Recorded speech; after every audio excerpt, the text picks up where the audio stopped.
piss. Be ready in just a moment.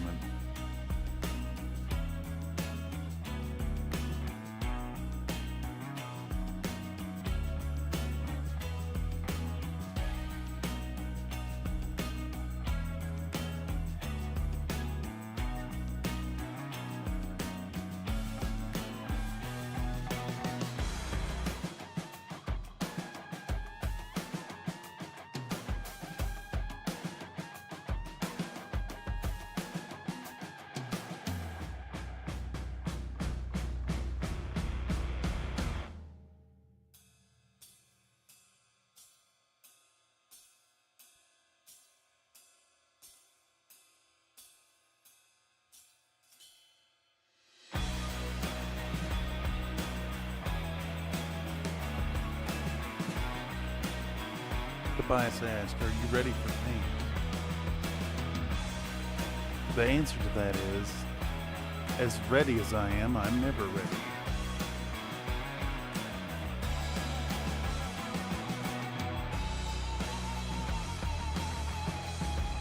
Never am I ready.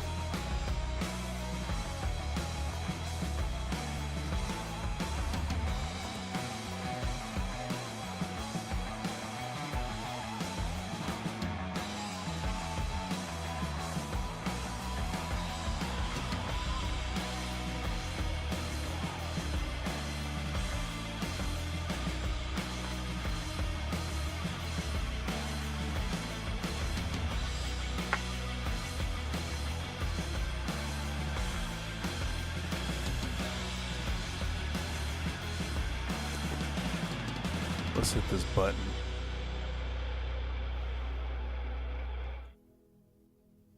Alright, how's it? Oh, immediately I can see that my camera is flickering, which means I need to crawl under the table and unplug it and plug it back in.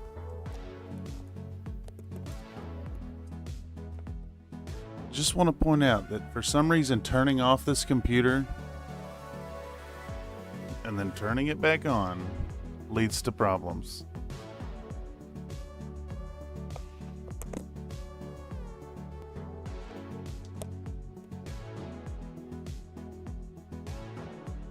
Shit. We're talking about the thugs. T is for terrible, H is for hell, U is for ugly, and G is for jail, cause a thug king fell.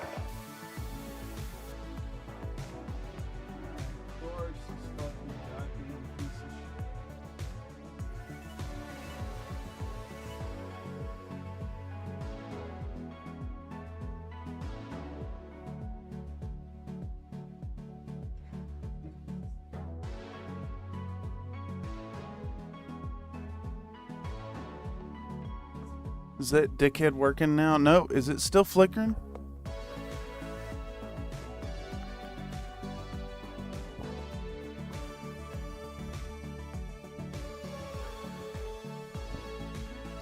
So the camera looks really dark today. I have all my lights on.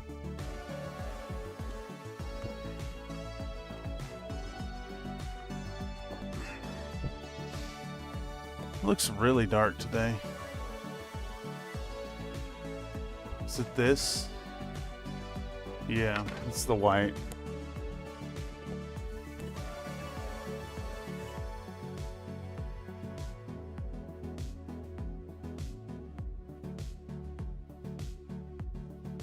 Power off.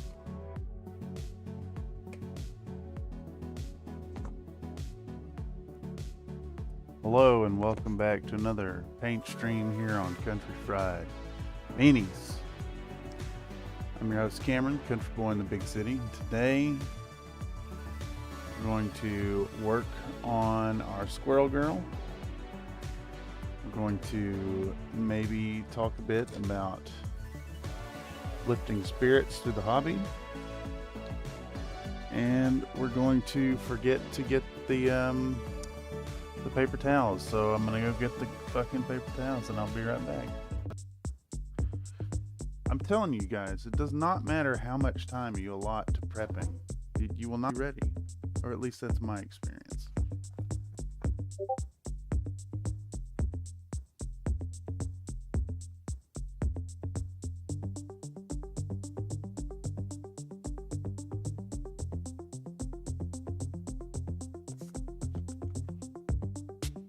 It reminds me of the phenomenon where you go to the grocery store for one specific item and you end up with like 10 or 12 things and you did not get the thing that you went there for. Alright, let's see if we can do something about this exposure on the camera real quick. Maybe by zooming in some.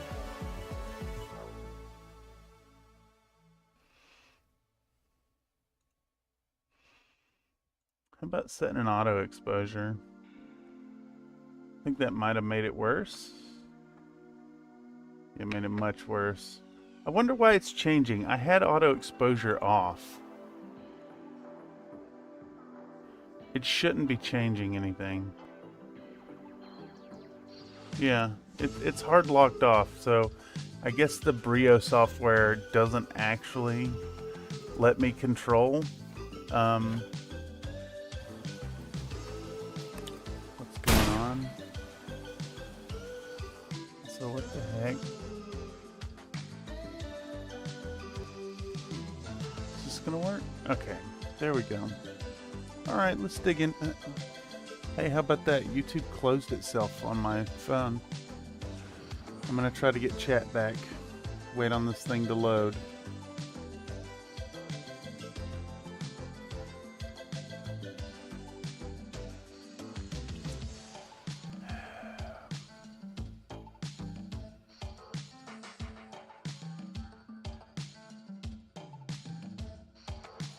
So I want to point out that searching for Country Fry Minis to try and get on the landing page for the live stream that's currently live is difficult.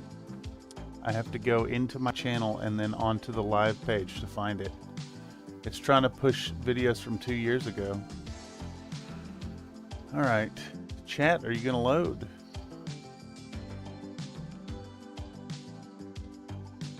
So I wonder if this is getting pushed to anybody at all.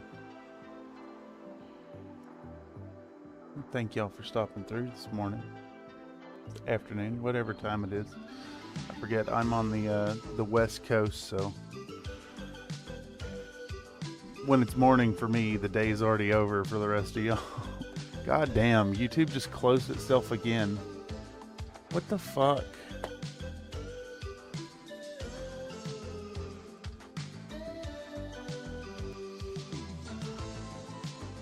Why is it doing this? Alright, let's Country Fried Minis. Scroll down to where I see my channel link. Click on the fucking thing. Is it gonna close it again? I can't watch Happy I'm Up and Hobbying. I'm not happy I'm up and hobbying. I don't want to be here today. But hey, the paint's got to get done.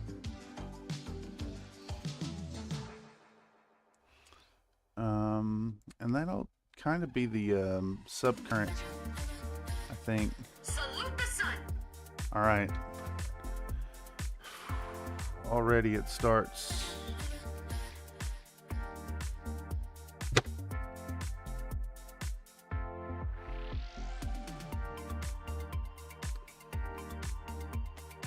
I'm watching to see if this is going to close my YouTube chat again. I can't monitor chat without this phone.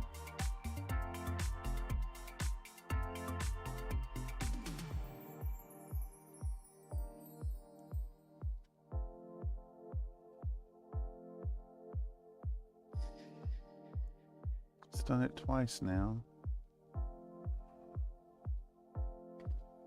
Okay. It looks like it might be stable.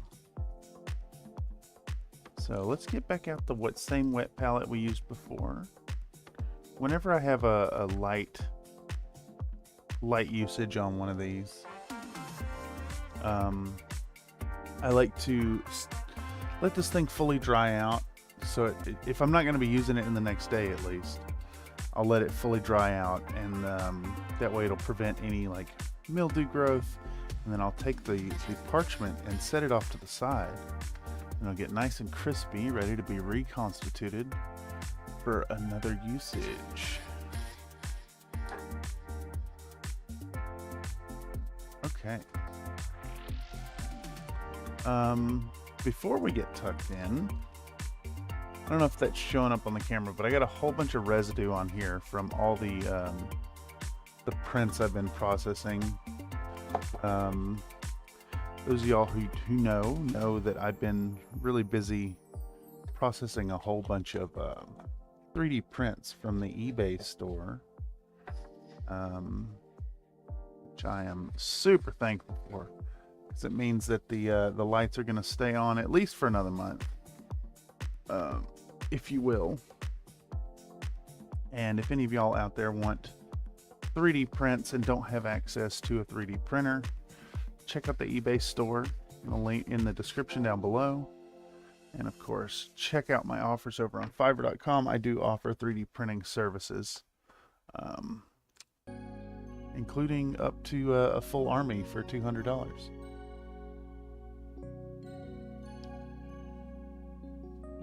In any case, let's reflect back on where we're at with the Squirrel Girl. Let's pull this model out. I briefly assembled it for the photo. So the tail just has the directional highlight on it, or directional underpainting, I should say.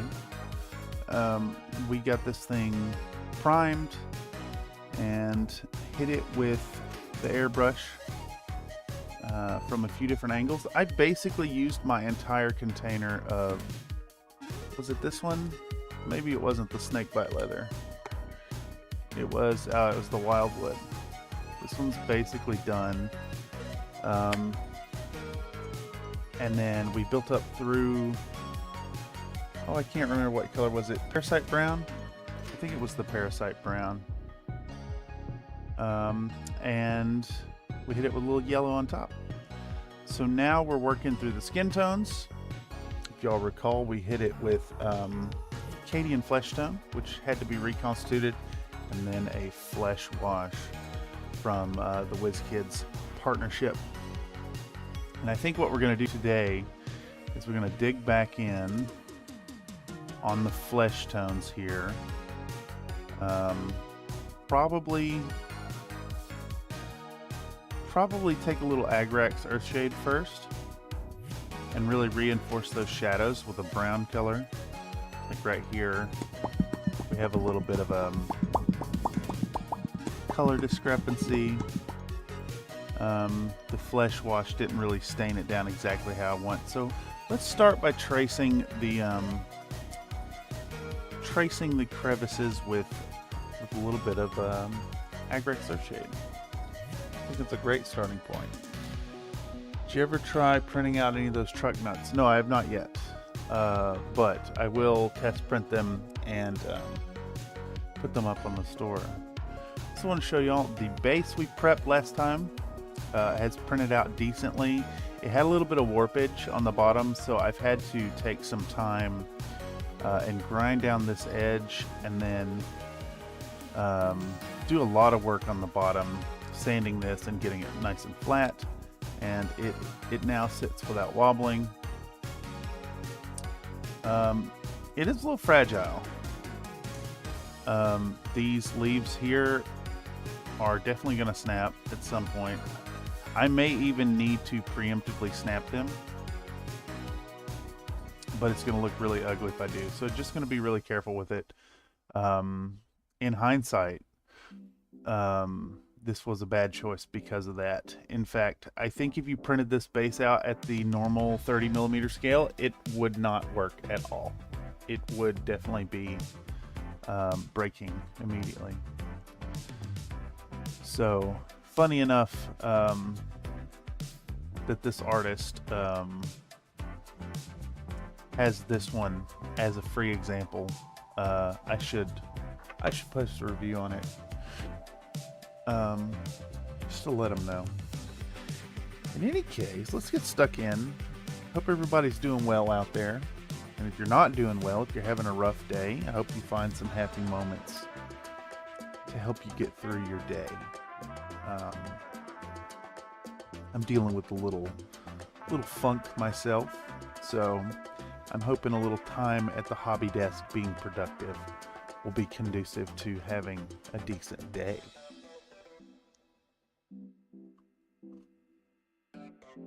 It usually is. I can't remember who it was, but there's a quote out there about making yourself paint even when you don't feel like it. And I think today's going to be one of those days, but we're going to channel our happy attitude and force a smile and get through into the day. All right, in any case, let's get that waffling over with and start prepping our paint. I think we're also going to do a little filming today.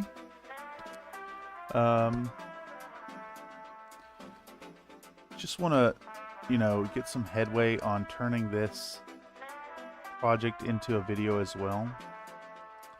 I've got a couple videos I'm working on concurrently behind the scenes, prepping the Yinlo Wang video as well as it's that woo woo. You know what I'm saying? Some neighbors are saying way too loud. We might do a editing video here soon. You're supposed to be up cooking Maybe breakfast Friday. or somebody, and so that's Friday like or an alarm Saturday. clock. Something like that. But more content coming soon. It's not all slacking off around here. Just a little bit of it. Alright, so it looks like our paint here has kind of thickened up again from last time. So I think what we're going to do is we're going to reconstitute it even more. We're going to use a little bit of matte medium. I think maybe 2 drops of this should be good. So let's add that in there. We'll do 2 drops and then maybe like,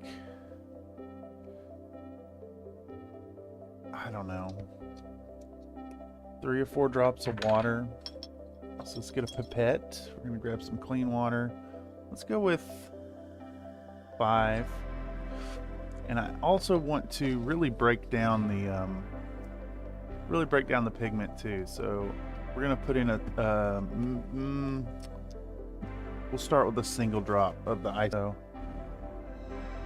Mix in some bricks, yes. Ben Noir says I'm painting Eldar fire dragons. Hell yeah, that sounds really fun. I always loved the fire dragons. Back in, I want to say it was 4th edition. I always wanted to play a Bealtan force, because the force org chart for them would let you take aspect warriors as troop choices, and I always loved the idea of running a force of fire dragons and wave serpents as your troop choices.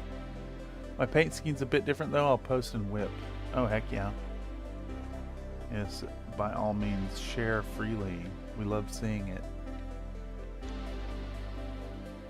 Comstar, how's the paint going? Yeah, any of y'all out there who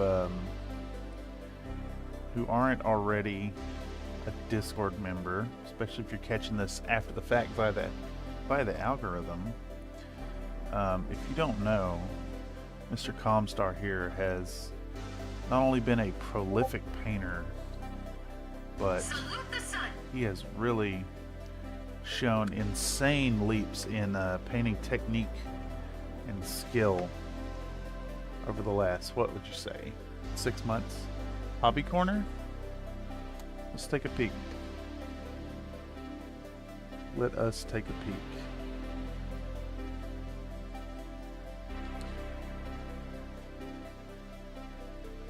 I see.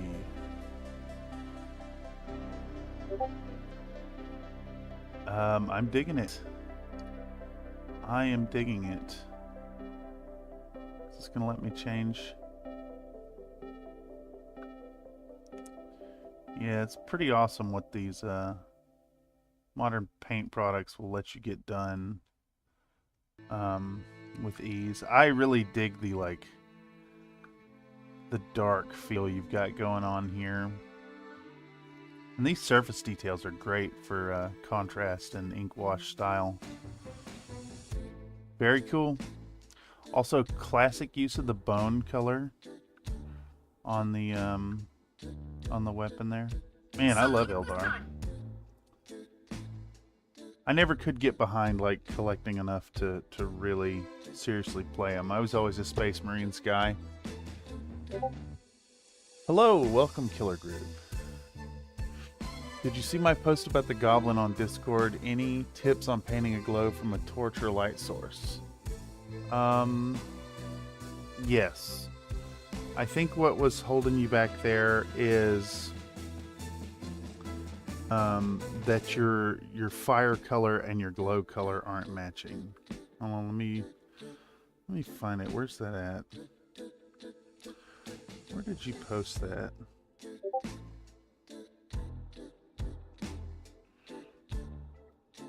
Just whip. No, I really appreciate the whip postings. That's the best stuff, honestly. Where was it at? Okay, here we go. Here we go. So right here, what I see on this, we've got some nice definition built up on the green already. Good contrast in here, good color choices. The face, I see that you've gone for the OSL. I think what you need to match it is you're going to want some of this same glow color on your flames. So as it stands now, this face, the light shining off your object here doesn't like tie it in together. So if it were me, I would go back in and hit this flame with a little bit of a dry brush, just like you did the OSL on the face here. Like I see some of the red foundation, but it's pushed up into the orangey yellow. So if you had a little bit orangey yellow here, it would tie it all together, I think. Oh my goodness. Folks are sharing. Alright, this is Comstar's progress. With the sharply highlighted rifleman, and we're digging in again on a new model here. I do like this scratchy style here that adds a little texture to it. Yeah, man.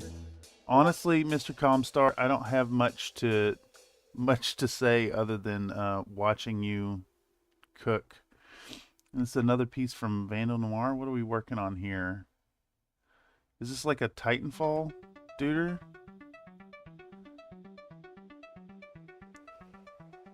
I do like these colors on that camo pattern. Might have to steal that myself. The variety you've got in these layers is really nice as well. Very cool. Thank y'all for sharing today. Sent that blackout dust. Oh, that's blackout. Oh, nice. Okay. I've been meaning to pick that up. I told Chad I was going to do it. But full transparency, money's been a little tight this month, so I'm gonna work it in the budget at some point. But yeah, I think painting up dust will be really good. Sorry? No, nothing to be sorry about, Mr. Comstar. I'm just a little I'm a little better prepared to do the screen share stuff on the other computer. How is everyone today?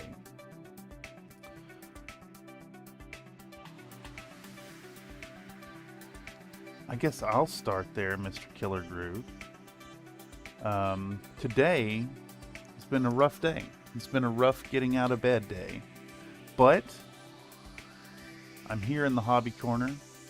I got a cup of hot coffee. My paint's ahead of me. And a determined view to get into the day. Hope you're doing well. as well. Getting ready for bed at the moment. Oh, yes. It is amazing how varied the sleep schedules are for everybody in the community.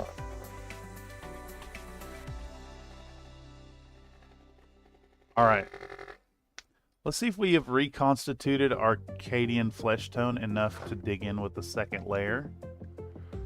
Appropriate that the music is rescue mission. I almost think we need to get this this big lump of paint out of here. So we have this gigantic chunk, and I'm thinking that it's enough to slowly get pigments off of it, but I think we could get rid of it. It looks like there's enough in there. There's a few other chunks that should break back down. But hey, thanks GW. You're doing what you do best. Dry out and force me to buy another copy of your product. Currently at work. Oh, nice. A little bit of time. To fart around and view YouTube at work, I think is super healthy. I get to work at 0200 and usually go to bed around 1600 local. Okay. I'm exhausted after a day of work. Now want to play some Battletech Solaris 7. Yeah, I'm pretty excited about it. If y'all don't know, we just did a live streamed game digging into the Solaris 7 rule set from 1991. And it was an absolute blast. However, in hindsight, we played it really poorly in adhering to the rule set. And I think that does mean we have to give it a redo at some point. So watch this channel for another live game of Solaris 7. Coming up sometime soon. Don't know when yet. It was a lot of fun though. Everybody got their models painted up and scanned in via photogrammetry. And there's something really truly magical about getting to play with your online friends and using your own painted models. Especially when you consider that the limitations of distance make it so that some of you would never actually meet in person.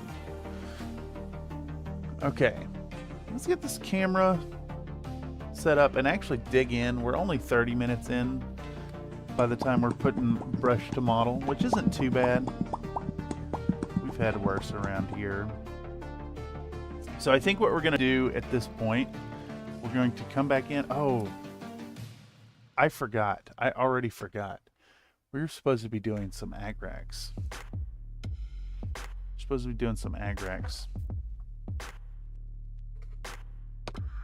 I forgot. The hot dog cooked itself but managed to survive. Yeah, I think that the S7 rules was my intro to Battletech back when it released. That's awesome. I think that's been something that has been really nice for Battletech, is that like the old rule sets are still viable, and they don't change too much. So playing games of Battletech is like conducive to a good time for both the newbie and the grognard alike. Okay. Bear with me, y'all. I forgot, or I almost forgot that we're filming this as well. So let's dig in, get our camera set up.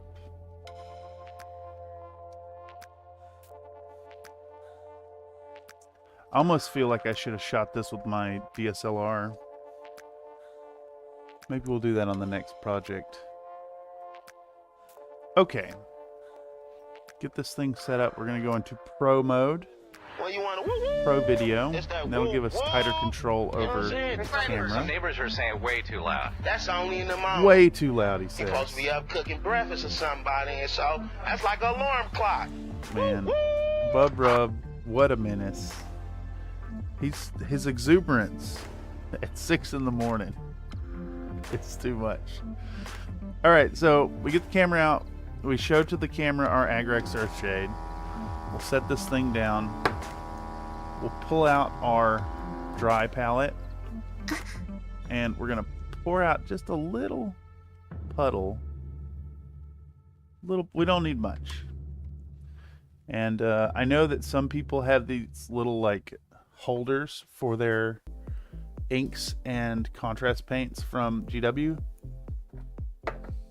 That's not my strategy. I use this happy little thing here. So we'll show to the camera. We got our number 1 And a double by helping of Princeton. gravy.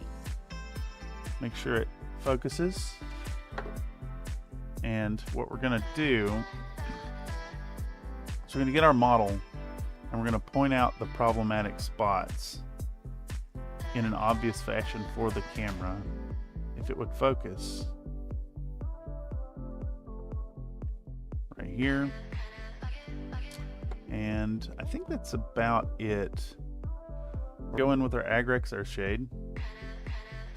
And I just want to clean up that seam with a deep shadow. And then we're going to feather our wash up into that skin tone. We're going to cover over it, so we don't have to worry about it too much. But this is not on camera at all for y'all. Let me adjust that here in just a second when I get some of this footage. I wonder what's going to be the best approach here. I think I'm probably going to be painting closer to myself today for the most part. So let's move this. Let's get this out of the way first.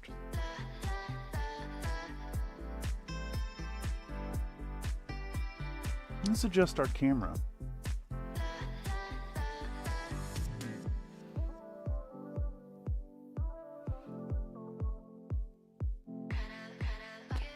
Hopefully that is a good position. Let's get our light a little bit readjusted. Now, if I'm painting here, can y'all... Yeah, much better. Much better. Oh, man, all the popcats.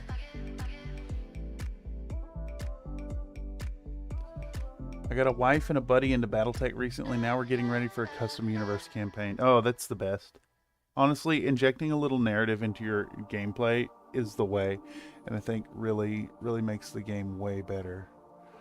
Long live the deathless hot dog, yes.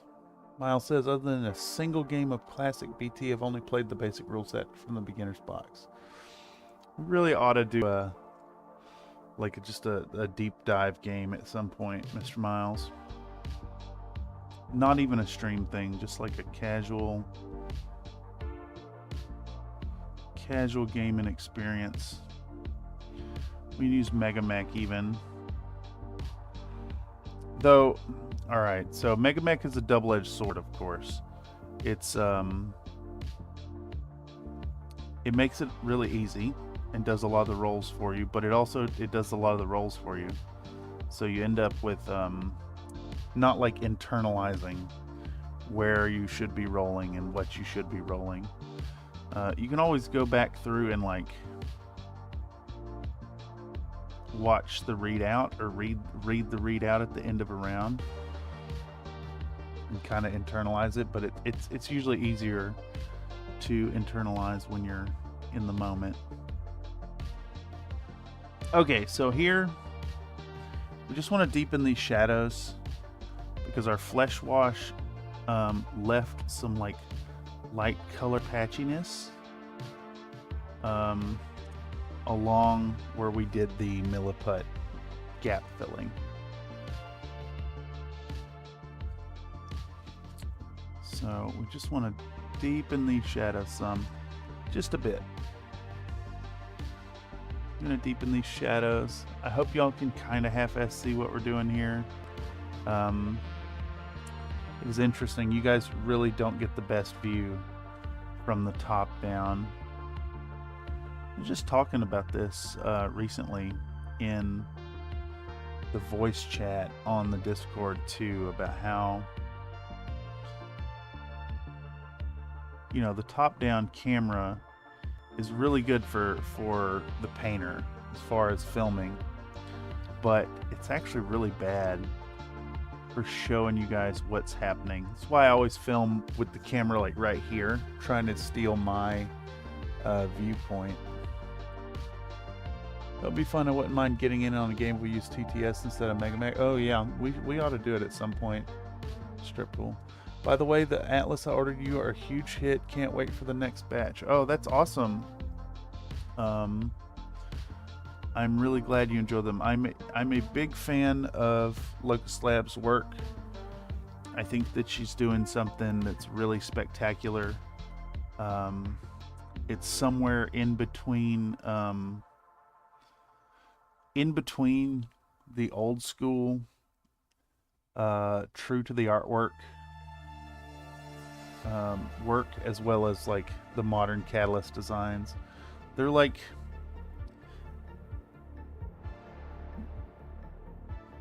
faithful to the setting.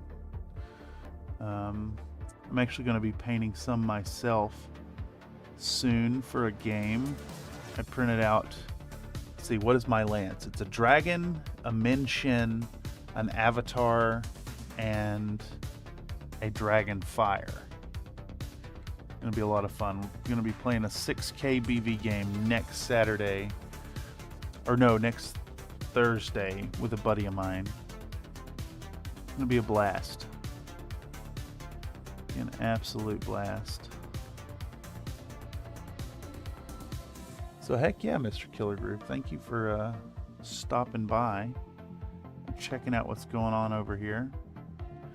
It's interesting. It's not, obviously it's not all Battletech. I never actually set out for the channel to be a Battletech channel, but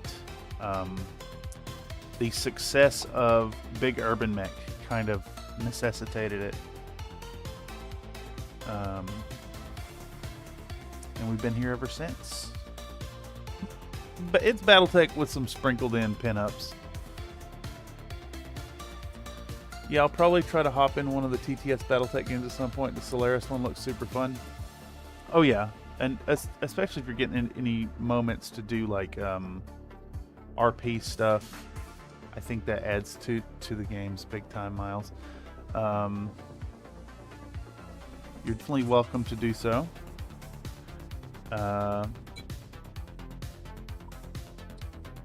Though even just a casual game would be really fun as well.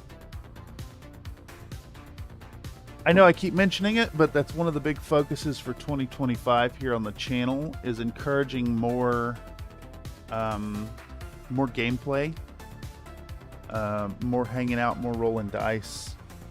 You know, it's a bit of a crafted social space, if you will, at this point, but we don't do enough tabletop gaming, and I think we could change that. So photogrammetry for 2025 is the way. Okay, so we're going back to our pro video. We're going to show the camera that we're getting back out Arcadian flesh tone. We're going to switch down to our 3.0 liner. Or this isn't a liner, this is a round, excuse me. And we're going to show the camera that we're reestablishing our skin tones here. So we're coming in with this Cadian flesh tone. And I'll show it the camera like, I don't know, 3 or 4 spots, and then I can move it out of the way and just paint freely. I'm trying to think more like Brent from Goobertown Hobbies as far as like video crafting. He did a video some time back about his kind of process of like being deliberate in the shots and what he films, and how you get the shot and you set the camera off to the side. And what kind of necessitated this was I just ran out of space on my Google Drive. So I ended up moving all the footage from Yinlo Wang onto the computer and clearing it up, and it was like almost 50 gigabytes worth of footage for just white and red.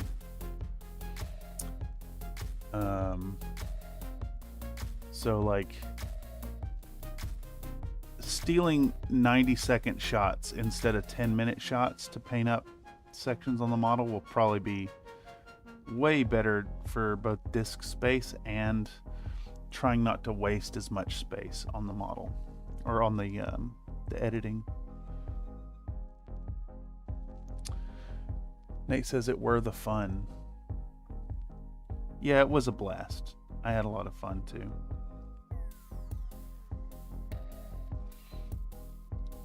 Plus, it was just so nice to get to play with y'all's painted models. Okay, so for our painting process here, we're just digging into kind of some monotonous layer building. Unfortunately, these pinups do require a whole bunch of repetitive tasks here. What we're gonna do though is, as we go around the model, I'm gonna try to be a little bit selective, even with just this like base tone, because now we've put down this base tone and an ink wash, which allows us a moment to already begin the shading process. So we can leave this flesh washed Cadian skin tone in the deeper crevices. Because it's so thin and kind of translucent as well, we can just layer with this color and build it up in a few passes.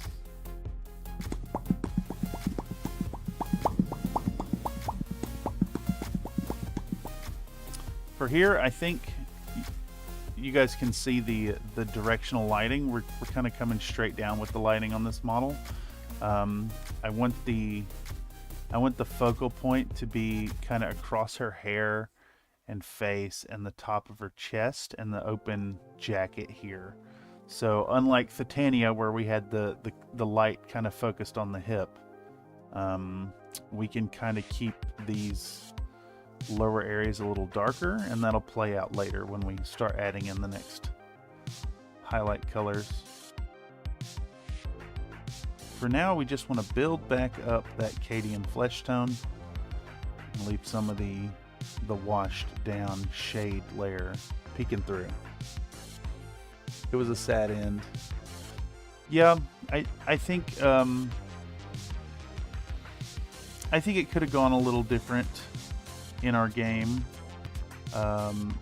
had we familiarized ourselves a little better with the rules and played the dual rules. I think we would have been slinging more shots, dealing with heat a little differently. I do really like how it went, though, to be honest. The confusion about some of the rules prompted a post-game reading, which led me to discovering that we were doing it wrong. Which, of course, that means next time we dive in, it'll be even better because we'll be using MechWarrior characters. So keep an eye out here on this space for more Solaris Arena stuff. Oh, man. The color in between her tits is really not good. It's got like that ink did like a white crusty effect. So we're gonna take a second and we're gonna deepen that with our Agrax Earth Shade. And I guess while we're at it, we come in here and line the shadow that's sticking under her tank top. Really unfortunate. I would have preferred to kept the palette on her chest a little more red than brown, but that's fine. We'll work around it. Okay. It is snack time. I don't have any snacks today myself. I need to pick up some at the store next time I go outdoors. Crunch cat. Alright, so I'm going to get in here and kind of sketch out these areas where we want the color to be a little more solid. And then we'll clean our brush a bit and start pushing that color as far into the shadows as we can get away with. Smooth it out. Remove a lot of the paint from it and feather the tips. Man,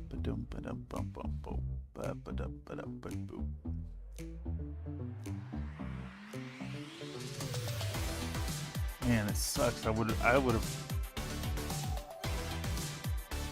really preferred this to have been more reddish. I think we might actually need to go back in. Yeah, she's a little too pale there. So we're gonna get back out our flesh wash here. I'm not gonna film this because it's a correctionary thing. White crust on her chest is letting her know. I've noticed that some ink washes have this tendency to create like a white filmy crust at the end, and it looks really bad. Alright, so taking our Cadian flesh tone and we're mixing in our WizKids flesh wash. And basically I want this really thin color here. We're going to come in and try to use this as a filter without screwing things up too bad. But yeah, I want like, it's still way too bright. I want more red in there.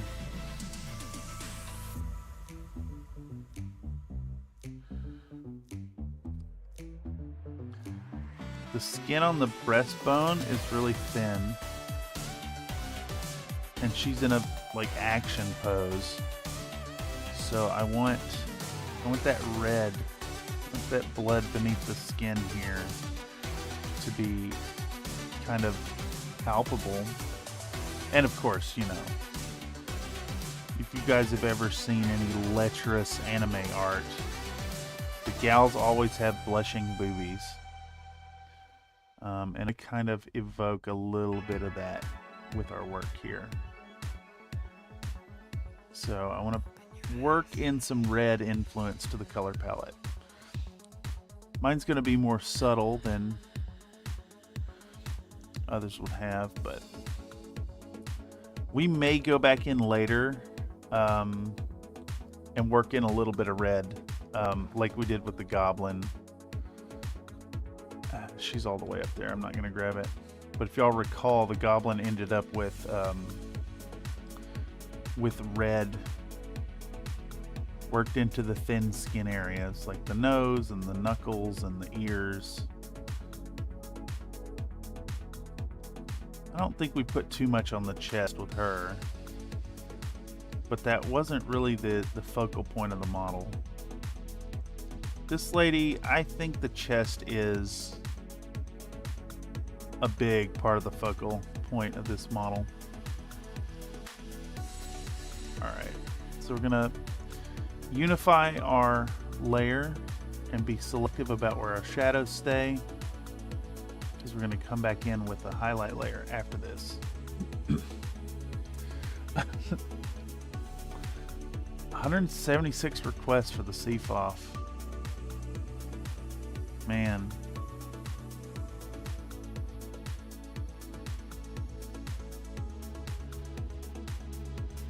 $420 gets that calendar, y'all.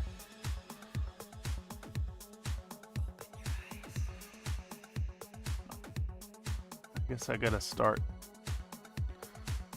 slimming down for that swimsuit shoot.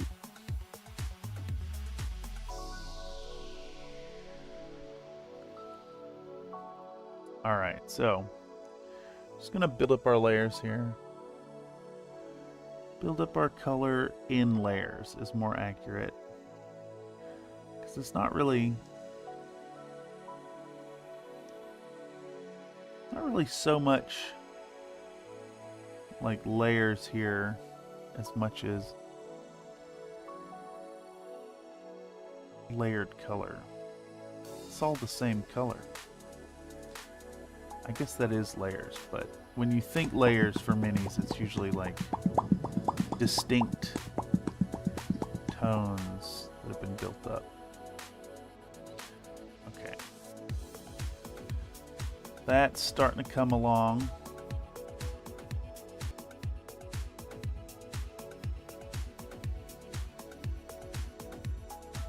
Not going to go as hard as we did with Titania on this one. Alright.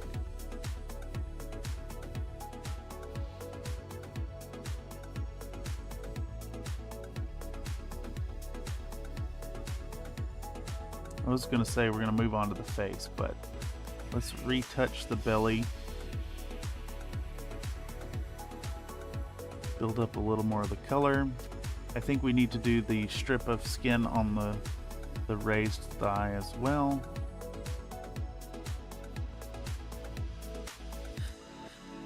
Let's see, I can bring this in a little closer, I think.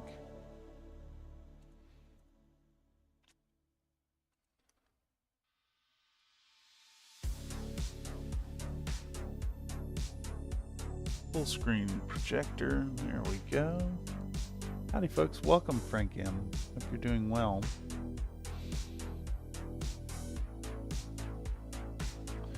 Today is a wet, low energy day. And we're combating that low energy feeling by digging in, putting some brush strokes down on our lady.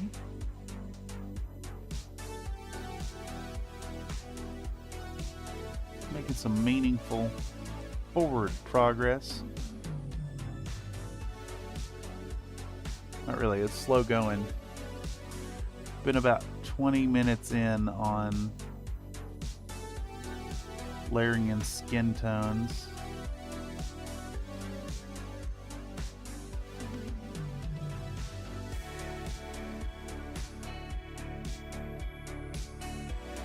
That's fine.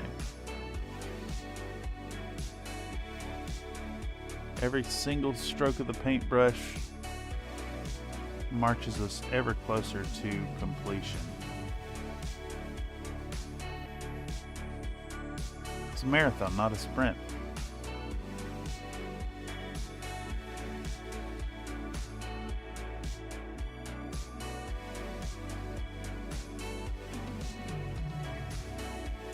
Alright, that is way too bright down there. Let's try to remove some of it and feather that color back out.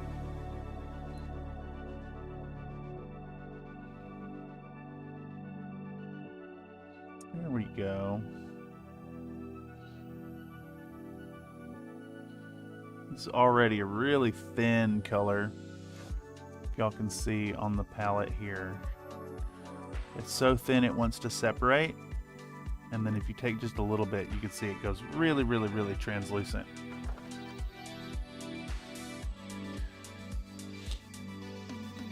I'm gonna go sleep early. I'll see the VOD tomorrow. I'm dead tired. Sorry. Good night all. There's no need to apologize, Mr. Iron Elemental. You have you a pleasant sleeping. You're not missing much.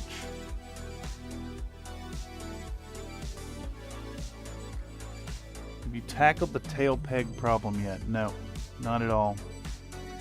Haven't even thought about it, honestly.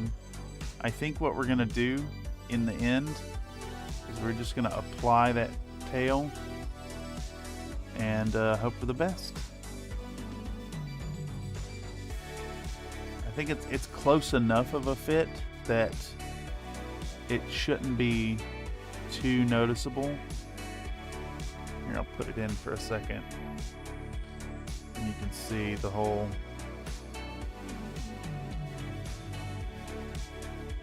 the actual gap is really minimized here. I don't think it's actually really going to show up.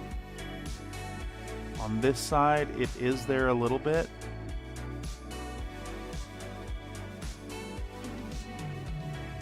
Oh, you know what?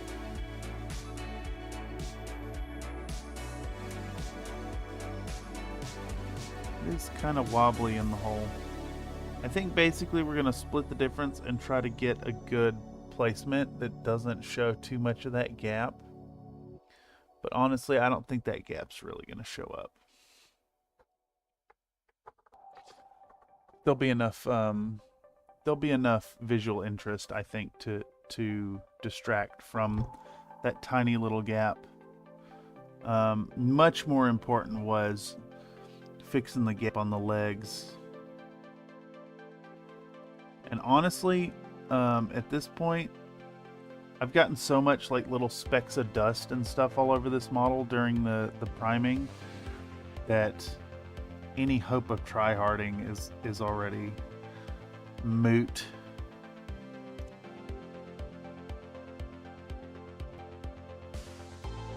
So we're just gonna have fun with it, I think.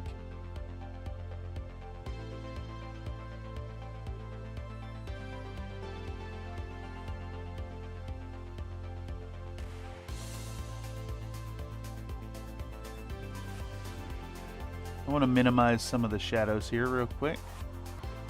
Like, I don't think the shadow in the middle of her tummy should be as deep as the shadow to either sides of the abdominals.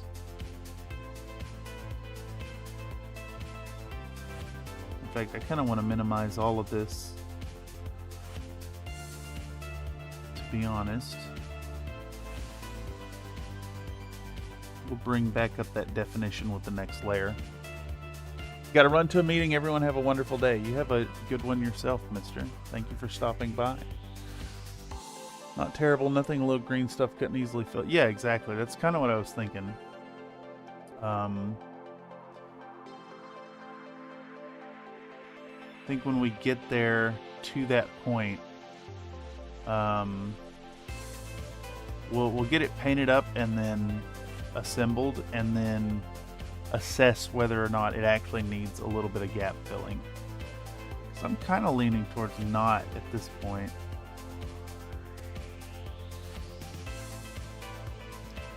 Alright, so here I'm going to dig in a little bit more Cadian skin tone, build up the fingers.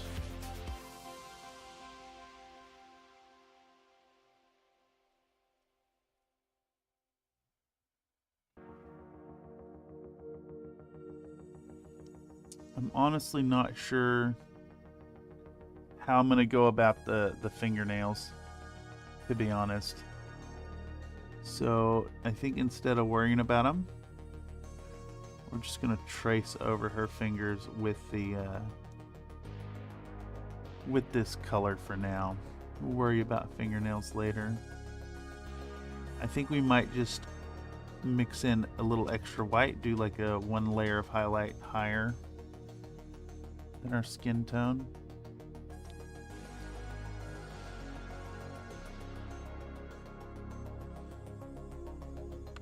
Yeah. Make sure you get the tips.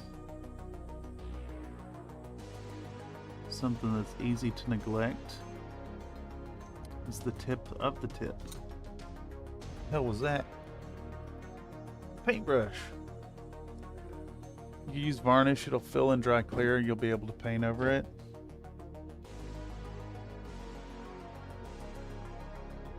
Yeah.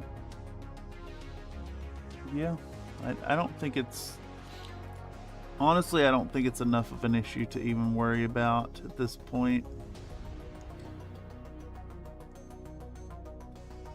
The gap on the legs had to be filled, but this one's like, it's so busy, and it's in kind of a hidden area.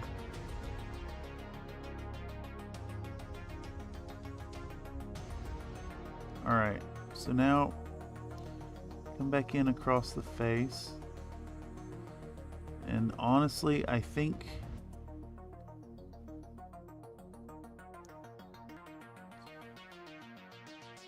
our red is mostly gonna be minimized with this coat. We want the face highlighted brighter than everywhere else, and then we'll go back in with a red glaze later.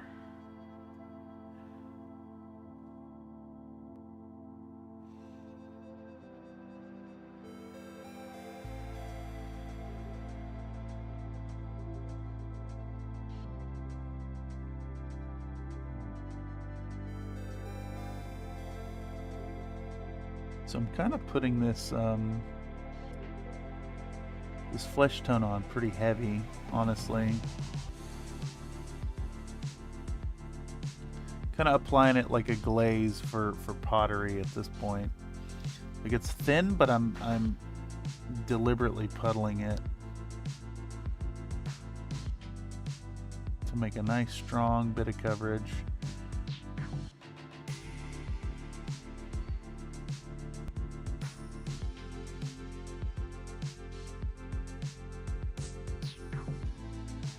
Oops. That is a mistake right there. I don't know if y'all can even see the details that I'm working on. But the face is definitely somewhere you could screw up real easy.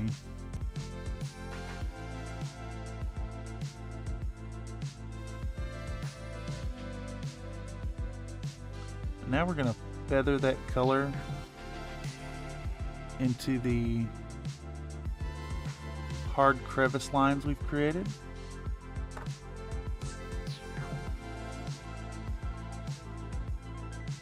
Doing some actual glazing.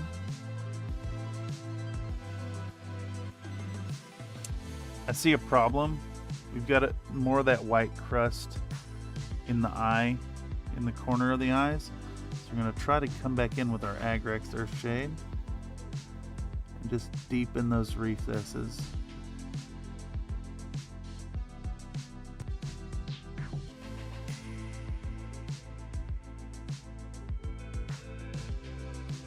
Same here.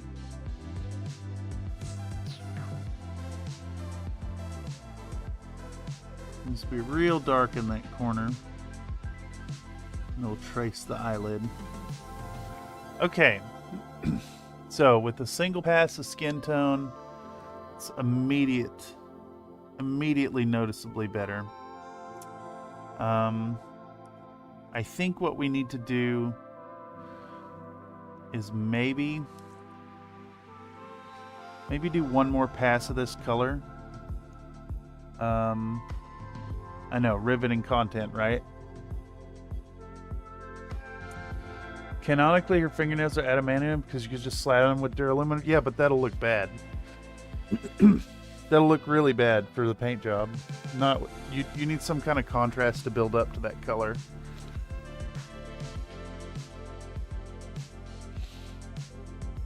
Oh, that is an interesting point, though. She does have claws. They're just like... I love in this character's canon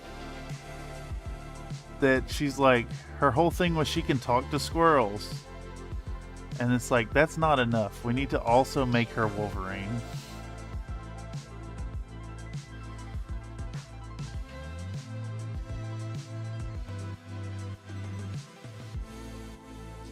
Okay.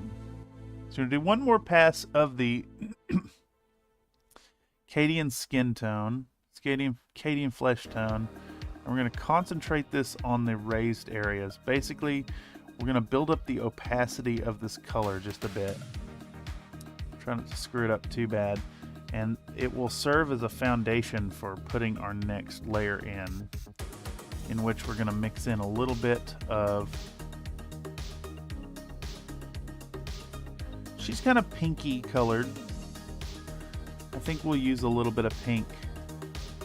Like a really pale, bright pink, desaturated color to build up the highlight on this skin tone. Maybe we'll mix our pale flesh with a little bit of red.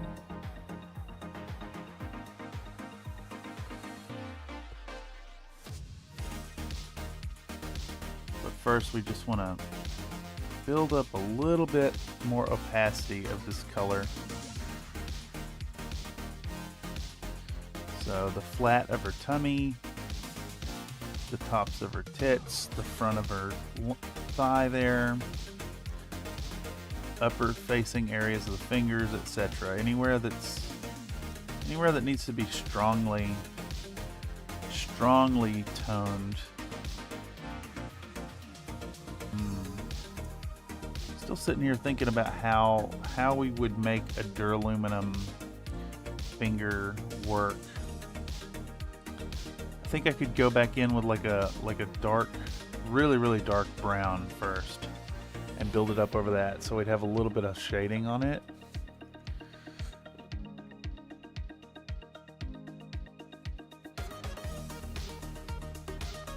I think one of the struggles of painting fingernails a different color is always that it's such a small area to actually get paint on. So it's really easy to just flub it up and lose some of that good shading information. I'm already screwing up these fingers some.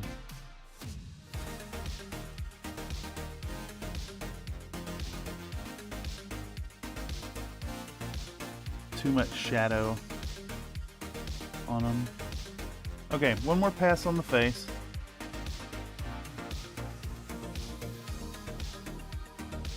I'm going to tie in that, not only increase the opacity of our Cadian flesh tone, but we also want to tie in that Agrax Earth shade we put on.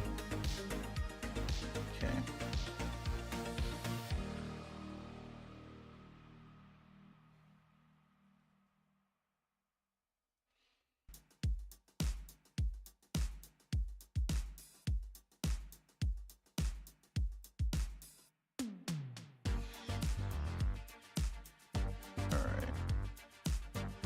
Pull a little of this color under her chin too.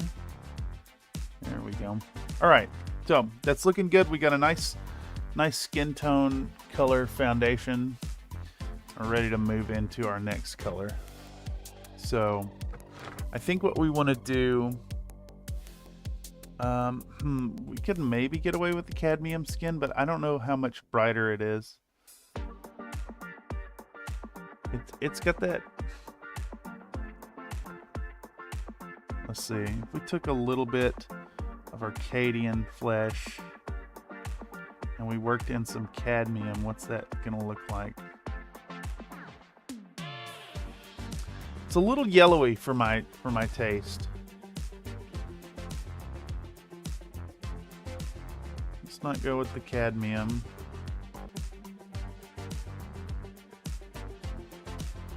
Cadmium skin works really well with the sunny skin tone combination. I think we want...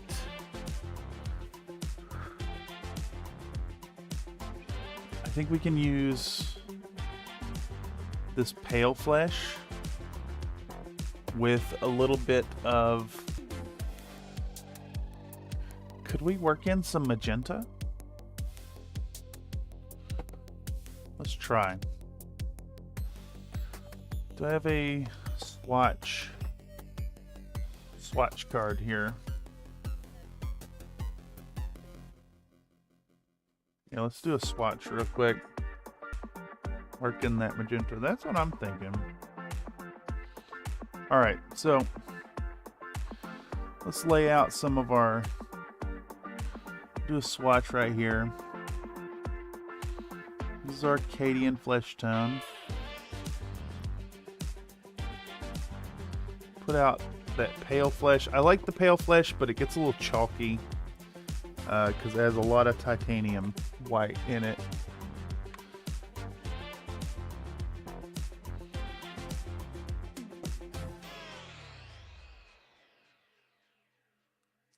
So I'm thinking we take our pale flesh and maybe you do a 50-50. No, that's way too... okay. No. That's working. Maybe like a small hint of the magenta in there. I'm digging that. Okay. Very pink. Like cartoonishly pink. But if we put down some Arcadian flesh tone and we start working this color in,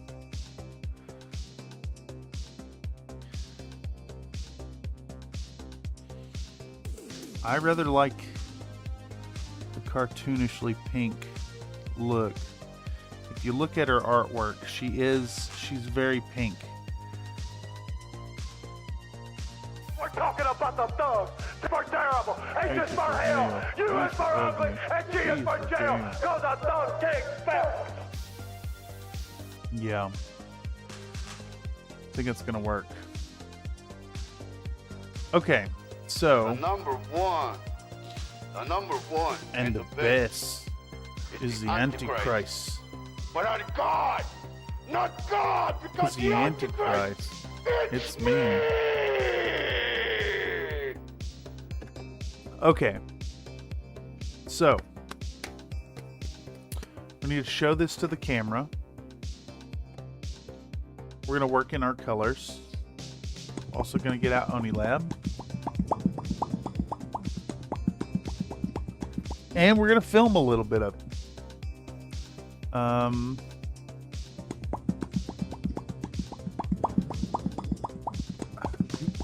I want a popcat. I want a popcat. Y'all are all popcatting.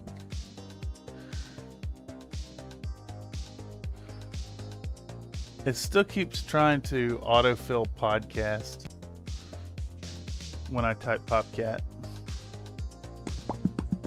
Okay, so back to the camera. Pro Video's on. We're gonna show it our pale flesh, and there is no one show it our that does magenta. it better. There is no one that does it better. So we're gonna put out a little bit of pale flesh,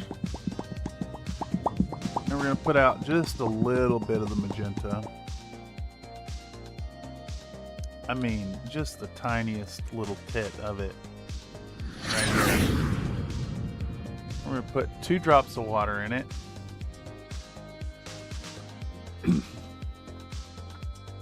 Give it a good stir. Stir, stir, stir.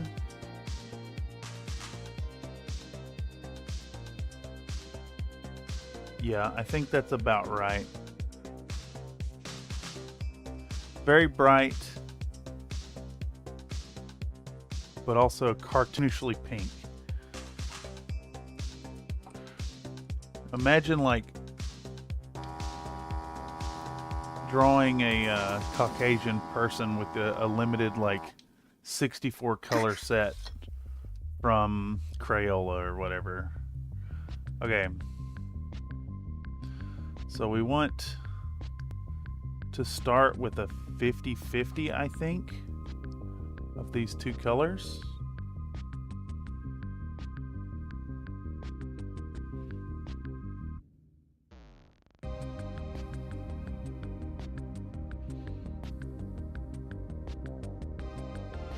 We'll just make a nice gradient on the palette, I think.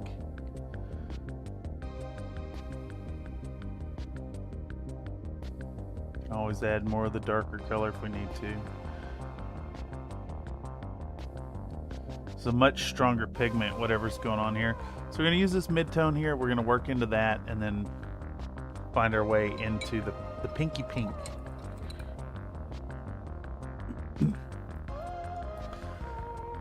Make sure to like the pink out. Yeah.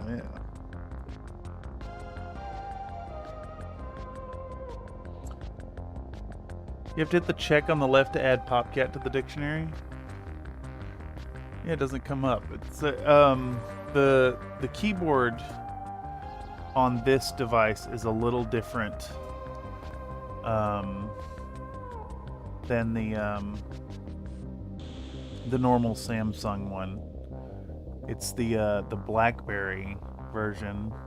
All right, so we're gonna dig in here, and for posterity, I want to get the camera focused on her chest, because that's what gets the clicks.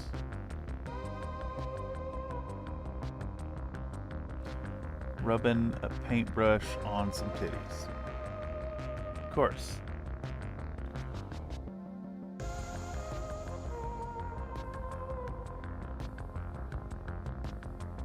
I'm just emphasizing basically what we just did.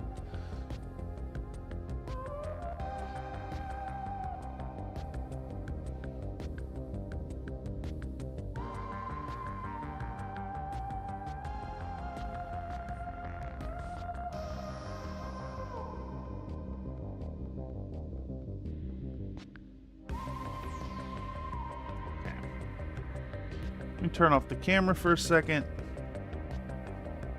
Move it to the side and actually paint.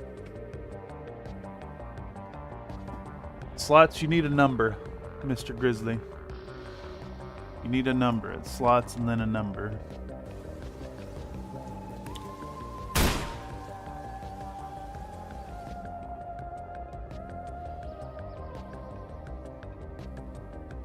Alright, so this is the first layer of our new mix. And I'm gonna work it in. We're slowly gonna start to get our Would you do a workout? I do. Give me 10. Okay.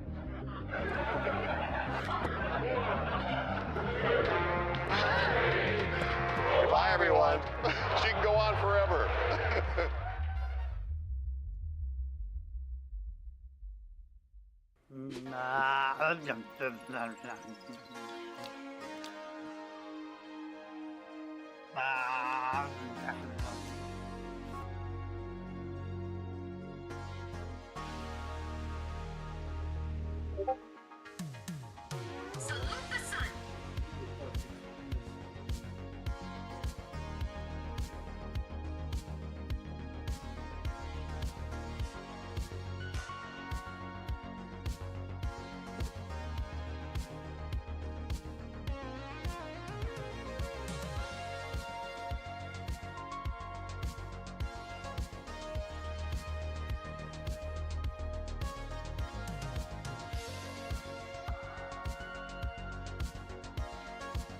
man.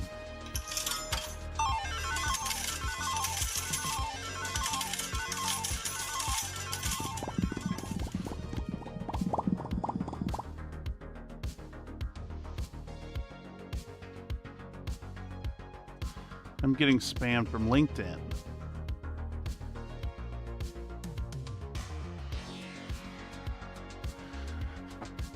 This will be the 10th time I have unsubscribed from emails from LinkedIn. If you click on their website to look for jobs, it just resubscribes you.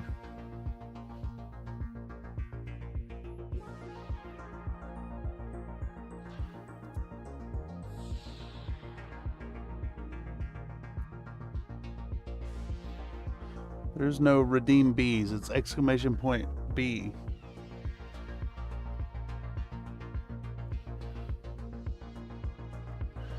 All right. So, what was I saying? We're building up the new colors. This first pass is just to reestablish what we've done. We're going to slowly work into our pinky pink bright color as a highlight. What? Timberwolf? Timberwolf? No, man.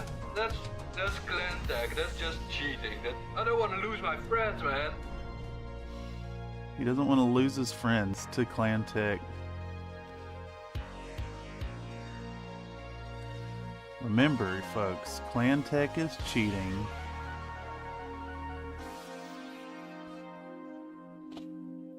Okay. Let's build up a wide swath of this color on the front of the thigh here.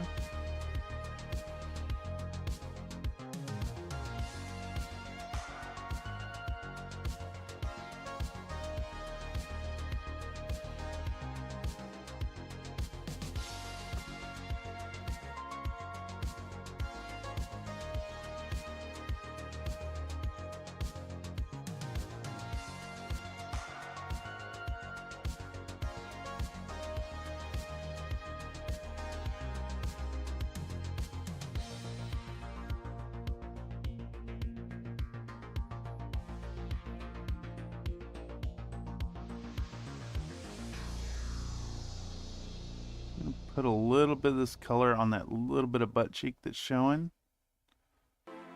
Just a bit.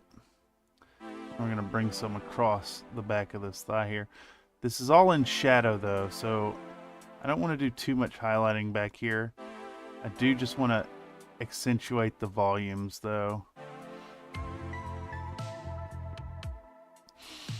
I think we can pull this highlight over here.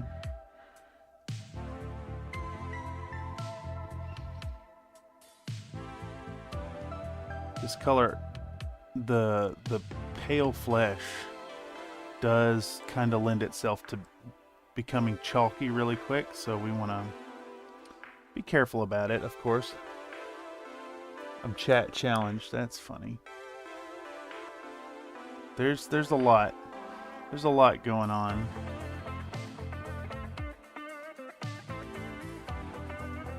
So many to remember. It actually really showcases Mr. Grizzly that the difficulties a new chatter would face trying to learn all the commands.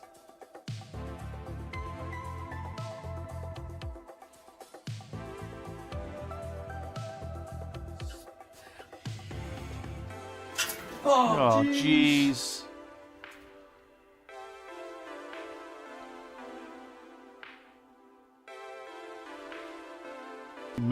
He missed the dragon. Okay, there we go. Now we can start building up those layers on the face. Kind of the same. I mean, it's more of the same that we just did. We just want the shadow areas to be a tiny bit bigger than last time.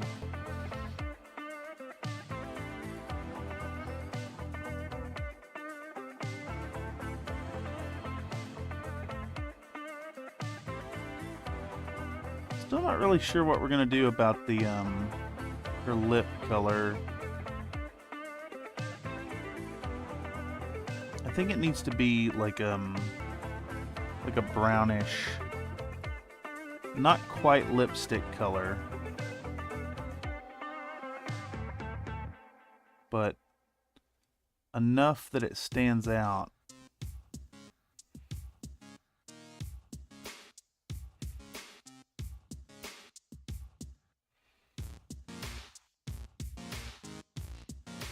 Enough that it stands out and kind of keeps her in palette. I find it really hard to actually paint like proper lipstick on.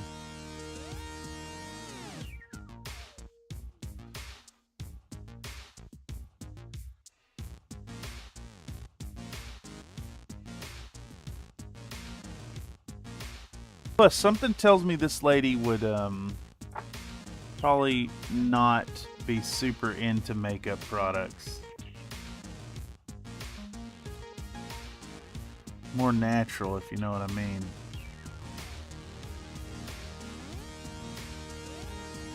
You know, because squirrels and woodland critter and all that stuff. Nightbot reminding folks you can come over to the Country Fried Minis Discord to share your work. It is a fun little community.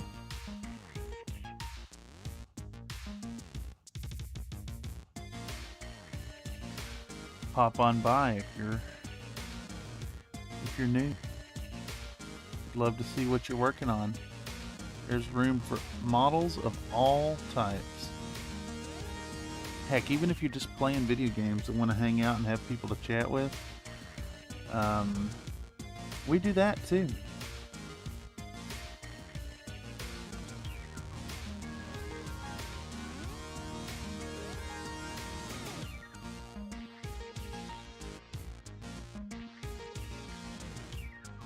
Okay, so that's one pass. I think we maybe need to film a little bit more of working the next layer in. I'm trying to minimize the filming here because I'd rather this not bloat into a massive video. I don't know if y'all have noticed, but the last video that came out was really long.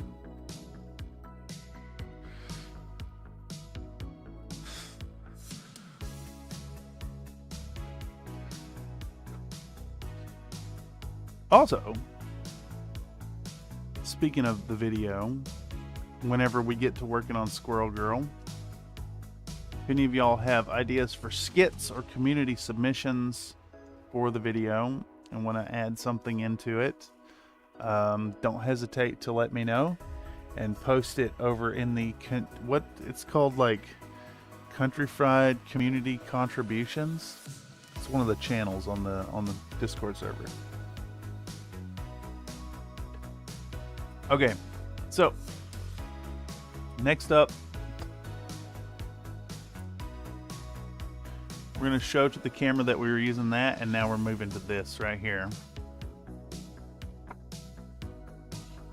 And we're going to get the camera to focus and show where we're putting this new color down.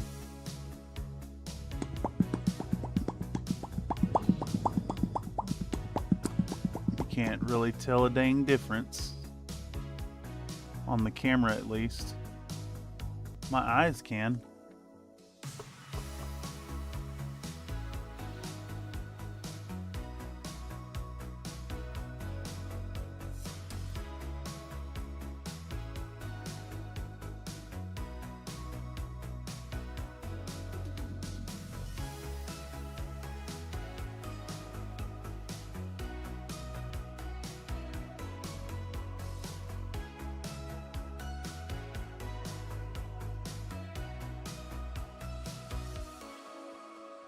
Alright, that's enough footage.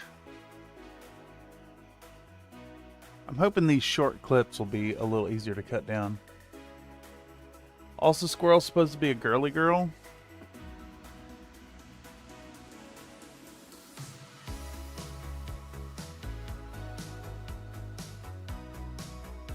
I don't know. I find it hard to believe that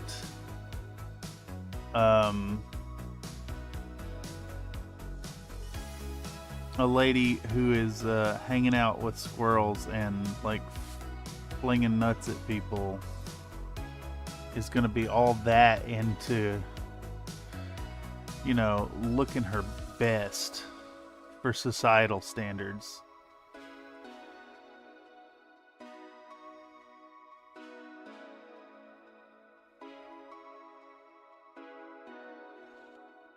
I just don't think that she'd care all that much if her foundation was perfect, or like if the makeup or the lipstick was on, or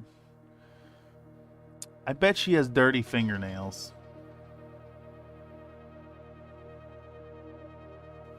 Though they are adamantium, so they probably are fairly easy to clean. She's a city squirrel? It's even worse, though.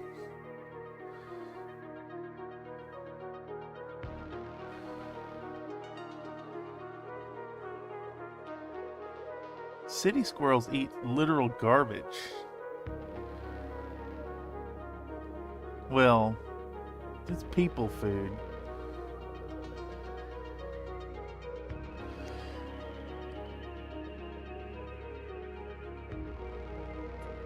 But you know, Mr. Nate, it is a pinup. Like, beyond all the reasonable thoughts about this character, this is a pinup model. And that's what we're going for.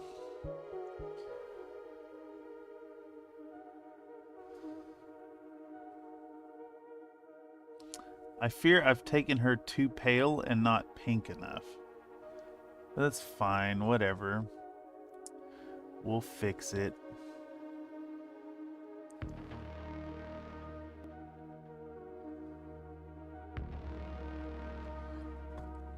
I think the red glaze later will be really good for it.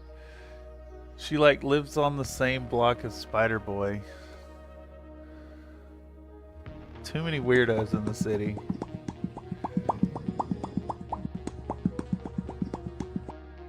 Okay, so now on the face, we're starting to worry about like wanting to make sure our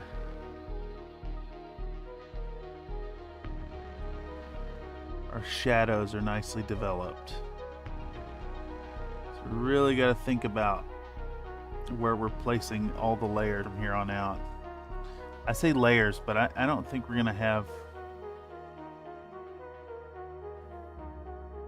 but maybe 2 more layers. Anyways. Like, we're still painting the upper lip now. Or whatever you call the area above your upper lip. But we're working in laugh lines now.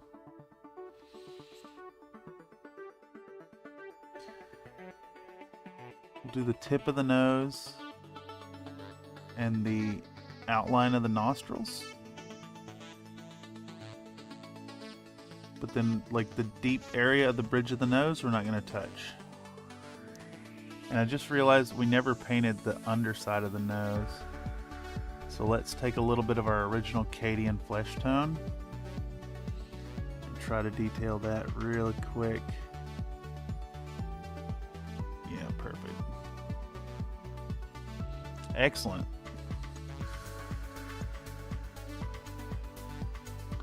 Now, can I manage to get a little strip of paint on this eyelid? Is it possible?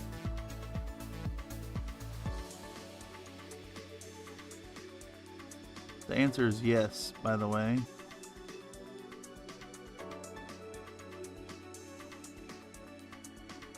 Holy moly. Let's hit that other one. This one's a little more flush with the skin. I might screw this one up.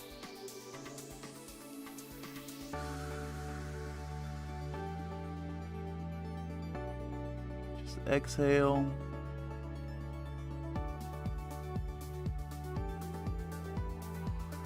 Work that brush in there.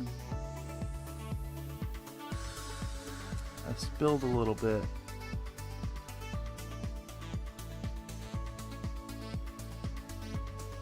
Okay. You have me convinced, Mr. Nate. You have me convinced. Largely, it's the way these eyes are sculpted, actually.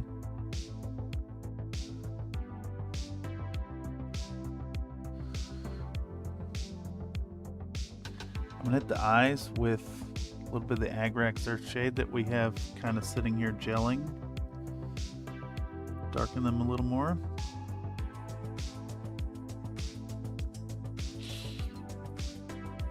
Colors vibrant. looks fine. Good separation between each part of the model. Well, no, none of the other colors are painted yet. Just the skin. We have a bad band of color right here that I want to correct real quick. Let me feather this out. Some really, really thin paint.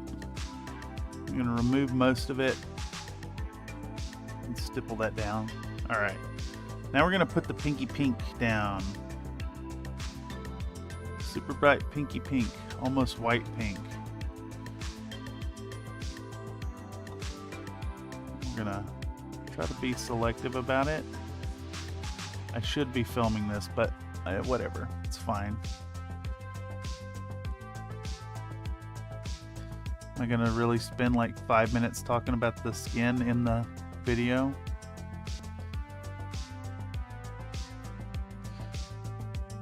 Okay. So we're gonna do the top of this abdominal and then kind of the bottom of this one.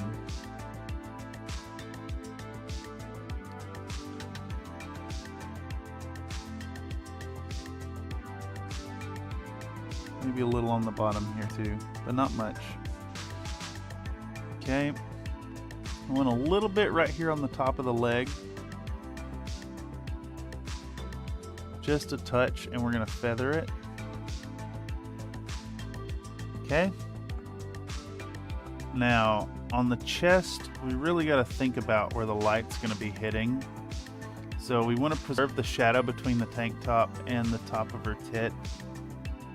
So I think we're gonna do like a little streak right here. If you can imagine, it's kind of the same way you'd highlight a cylinder even.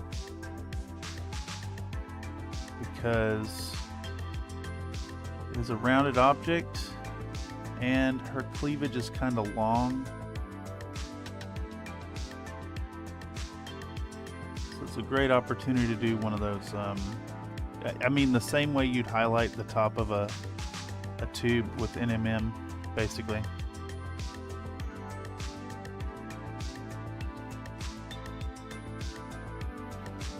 All right, little on the collarbones, I think. Just a little streak there. Leave the rest fine. And do the same. That's what we just did on the face, just a little bit less. So we're going to do cheekbones right under the eyes.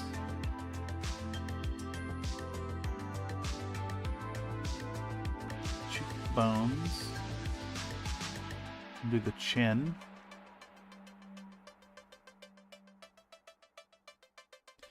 Tip of the nose.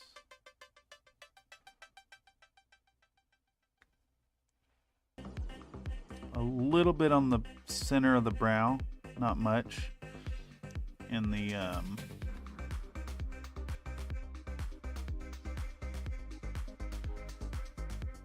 whatever you call that area above the lips.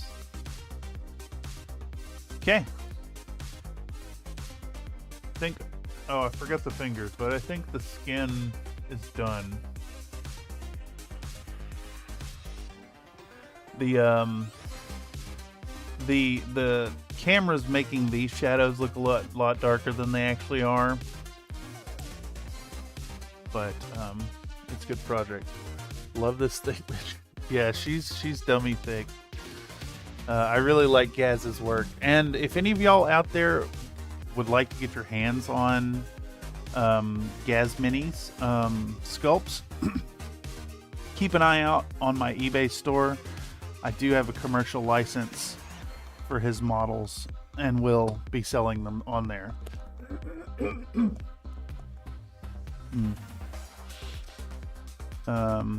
Yeah, this model's really fun. I think this one will get posted real soon, maybe even this afternoon.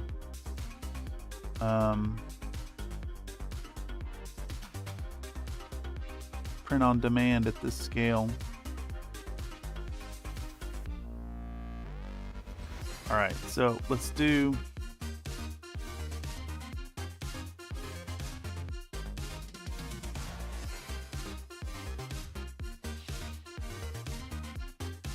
Do the last highlights on these fingies.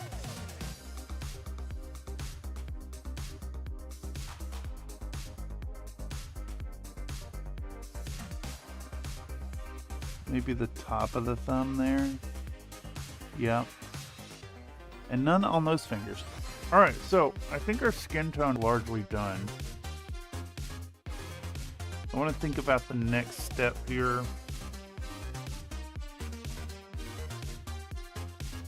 Maybe we start with the leggings. I think. Let's get our reference material.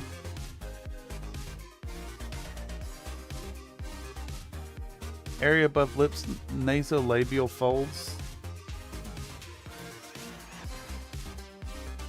I mean, is there not?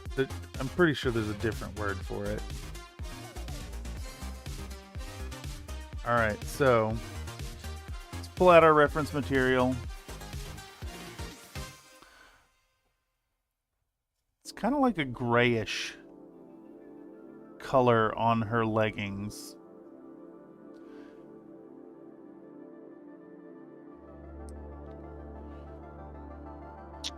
Kind of grayish. It looks like her gloves are going to be the same color too. So let's try to work out this kind of tone here. I think we could maybe do like a wash,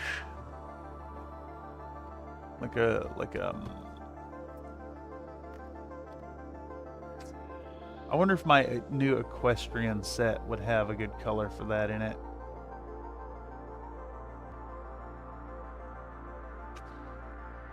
Let's take a peek. Give me just a second.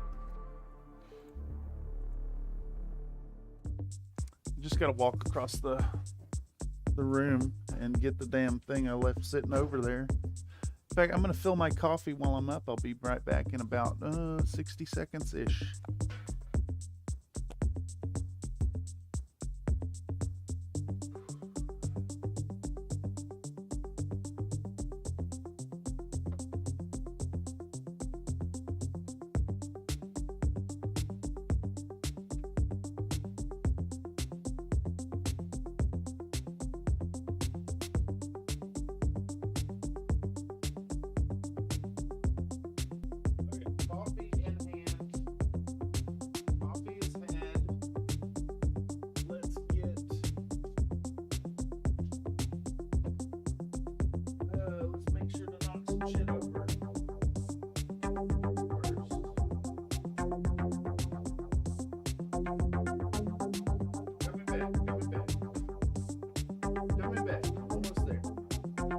Stop. I'm almost there. Oh, don't stop. Oh. Yes, that's exactly what I mean. Mr. Nate. How do I get back to paint stream? Okay, so we got our equestrian color set. Big recommend this one. I've already taken a couple out of it. But let's see if any of these colors will do us. This leather brown, that's a really good color. We're going to use that on this project for sure. Can we work in the cavalry brown somewhere? It's a really good color too. Probably use both of those. Now, these grays, I don't really think would do it. This one's not dark enough.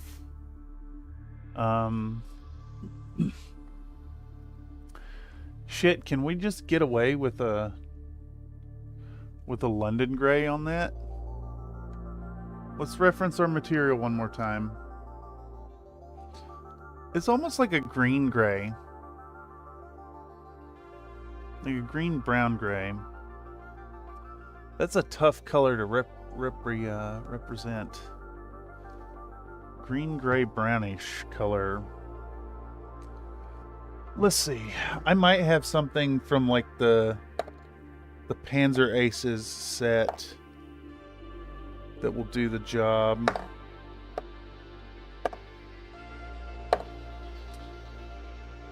That's refractive green. Refractive green might be a really good one, actually. Let me see.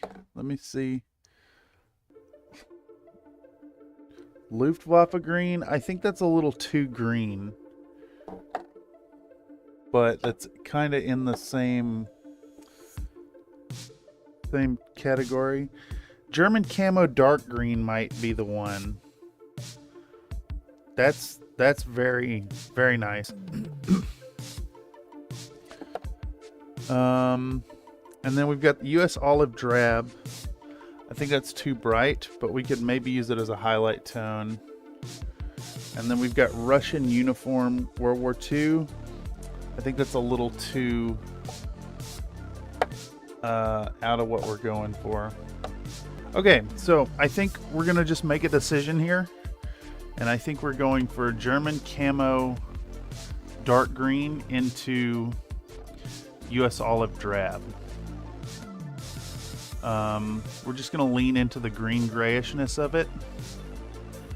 We might mix in a drop or two of the London gray. Let's do a swatch real quick, I guess. Touch hole turquoise. Flat earth brown. Flat earth is my favorite color, by the way. My absolute favorite color from Vallejo.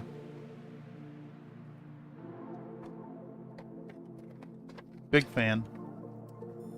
Also, it's very fun to make flat earth jokes and mock scientific illiteracy with my painting. See? Keep my flat earth right here.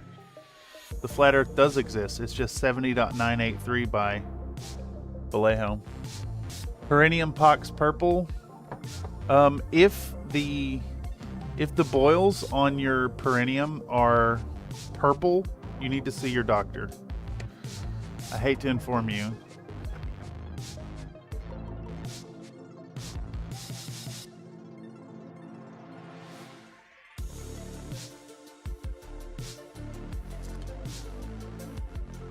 Like the occasional little zit or whatever is mine, is fine, but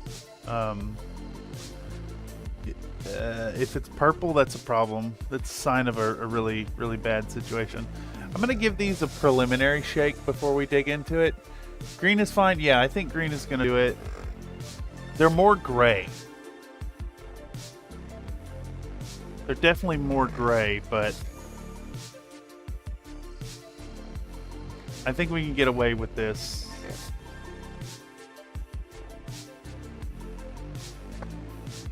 Okay, so I did just shake this, and I'm going to shake this one too.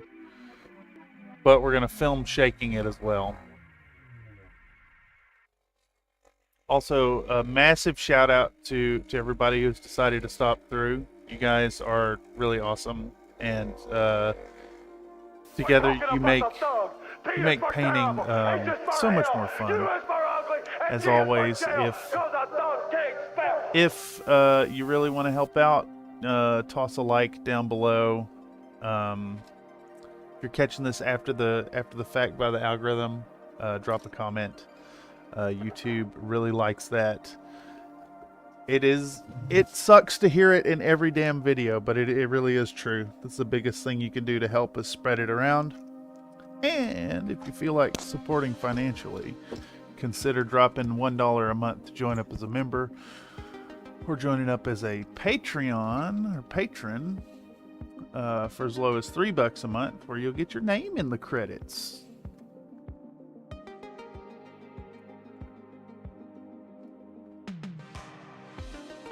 YouTube doesn't pay bupkis for ad revenue, so all that stuff really helps. Nate says green gooch puss huckers, disgusting. Another Nate says purple pox perfusing perennium presents powerful problems. Yeah. Yep, it is true. The only time I've ever had a infection that went purple, I was telling some folks in the Discord, I had a tattoo, a fresh tattoo, and I was around somebody who had MRSA and ended up catching MRSA through my tattoo. It was really, really, really bad. It went purple. I thought I was gonna lose my damn hand. All right, so we're gonna take out a little bit of our, yeah, that's the right color. I knew I had something. This is a really greenish grayish color, and I actually think we're gonna push it into gray actually. So we're gonna show our London gray. And we're gonna put a drop of London gray in that too. We're gonna embrace the green gray. All right, so we also want 3 drops of water. 1, 2, 3. Get it nice and thin. Thin paint to paint on our thick lass. Yeah, look at that. Boom. Perfect. It could stand to be a little darker, honestly, but that's great.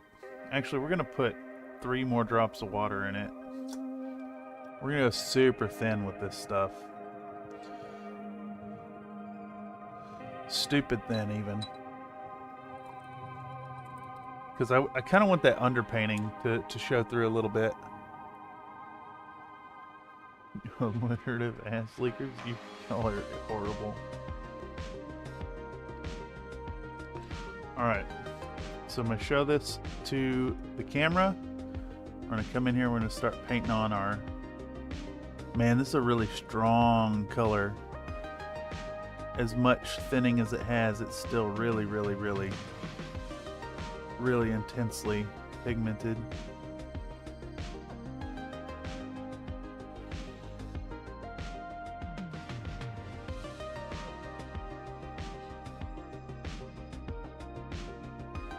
I cannot believe how much coverage this stuff still has. There we go. That's more like it right there. I want a little bit of that airbrushed color to shine through.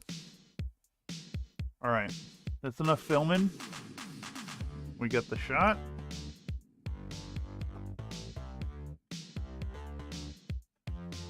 I'm gonna set our tripod off to the side.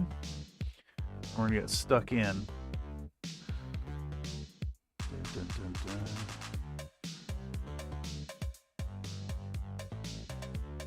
Bam, bam, bam. Dun, dun, dun, dun. Dun, dun. Bam, bam, bam, bam, bam, bam, bam.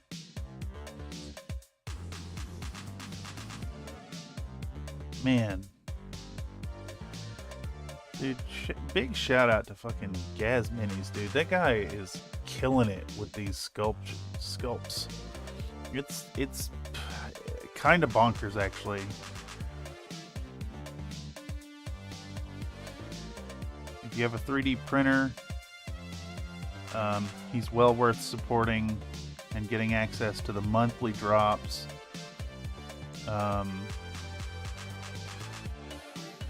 If you don't have a 3D printer, keep an eye out on the Country Fried Minis eBay store if you want to get your hands on some of the fabulous things he's doing. I will slowly populate the store. I think I'm going to try to get her up on the store tonight.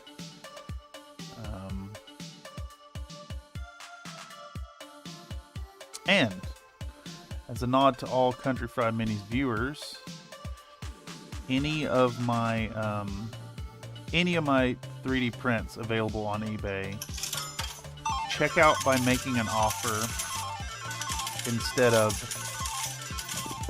paying full price.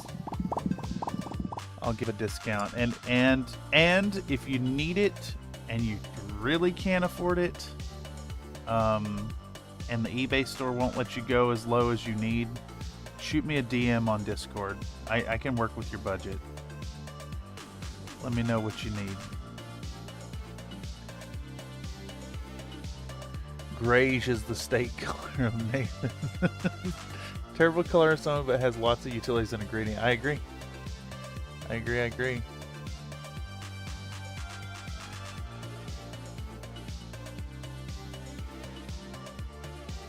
Who was talking about grayish? Is that a Wylock's Armory thing?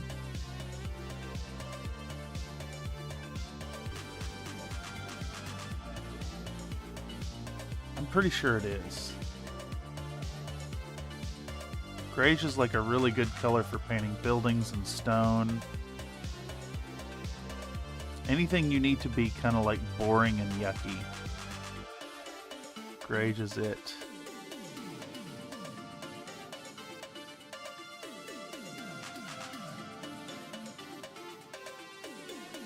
You know, it's funny you say grayish, like gray and beige, but like, what do you call green gray? Is it just gray, or is it green?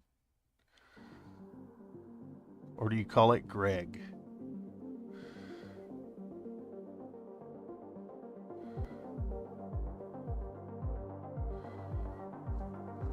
Alright, so I'm going to work this color on in between the legs here. I maybe should have left this other leg off to paint this bit, but seeing that this model required a little bit of putty work, we're just gonna have to deal with it.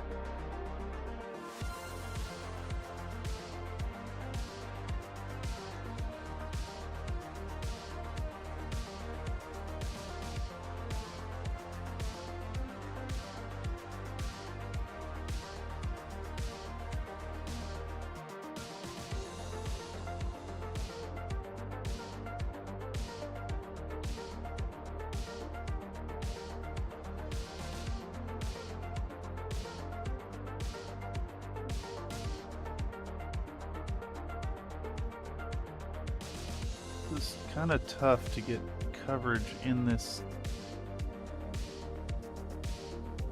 There we go.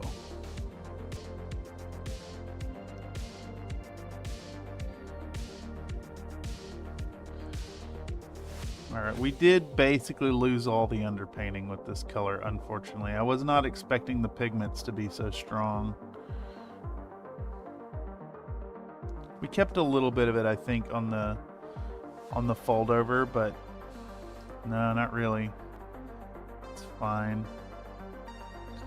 Honestly, it looks like the underpainting may have been largely a waste of time on this model, unfortunately. Goblin green plus dark sea green is green gray.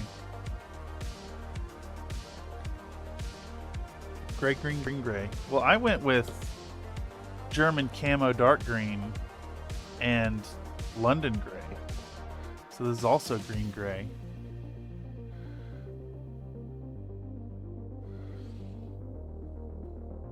I think it was Dana when she was doing her cyberpunk terrain, possibly also Wylock. They overlap. Yeah,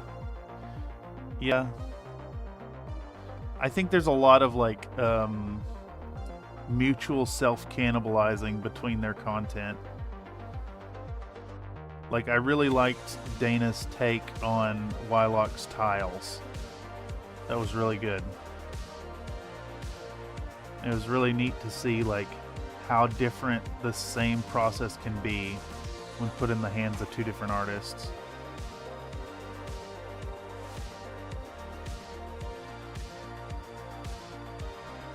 All right. That's one legging. Let's get this other one.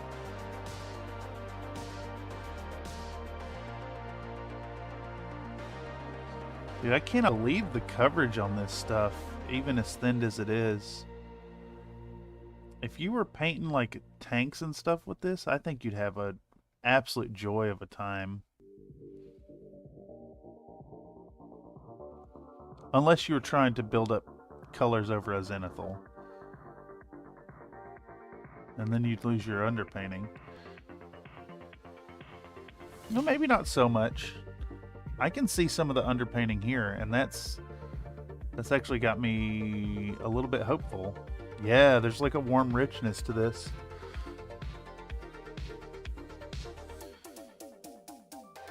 Maybe I just need to go even thinner with the paint.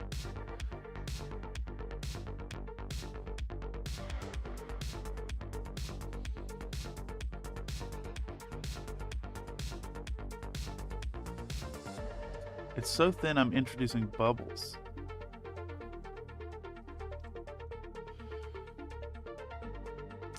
If the underpainting helped you with your shadows and highlights, then it wasn't a waste. Yeah, yours is much richer in value. You know,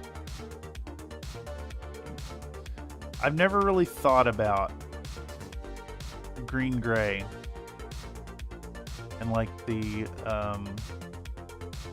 absolute wealth of colors that can be considered green gray. And now I kind of want to do more paintings with green gray models.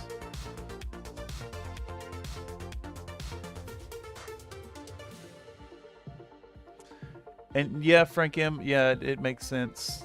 The having like the framework from your underpainting makes sense. Sometimes it's hard to do it from imagination. Landsnack 1525 says hi from Arizona. Welcome back, Mr. Landsnack. Hope you're doing well. Hope your Napoleonic scale paintings are going swimmingly. I've really been enjoying getting to see glimpses of that. They look like they're really fun models to paint, and it's not a topic I've ever like touched on.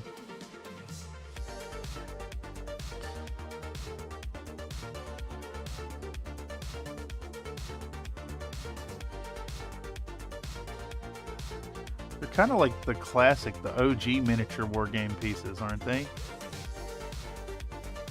Like Napoleonic miniatures and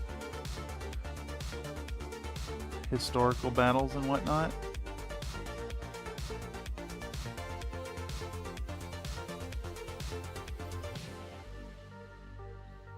Okay, so this is coming along decently.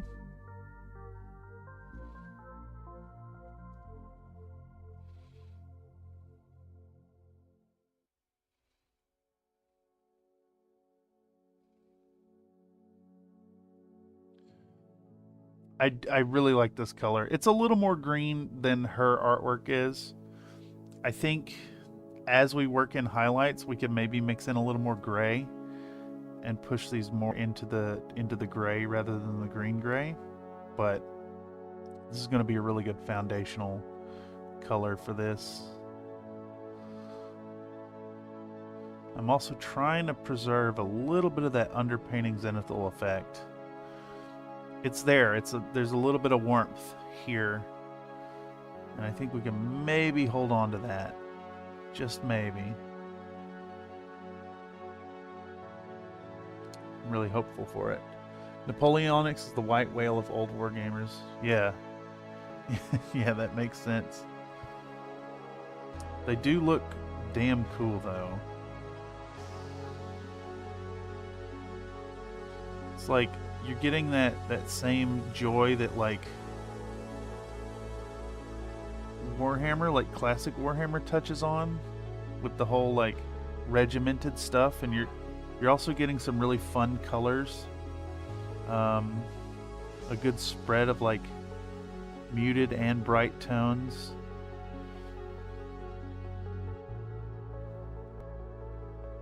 And it's still like, you know, massed regiments, so like the spectacle is there as well. You kind of lose a little bit of that spectacle, I think, in modern or like sci-fi war games, because they're loose. They're the individual units, the individual models have more agency, so don't really see them so like tightly clustered. Okay, so now we're already into second layers here, and I'm just going to kind of roughly apply this. I'm not even really worried about like a super smooth coating. Just anywhere there's raised details, I'm gonna go back again with this brush and just attack it.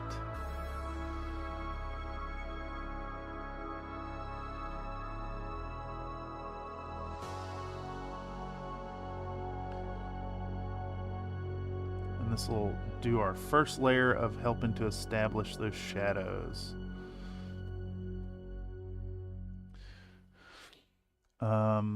We do need to put this color on the hands, so after this pass on the legs, we'll start working that in. I really like that we kept a little bit of that like yellowy light right here. I'm hoping we can preserve that with our next layer. Just means we gotta go really thin with it.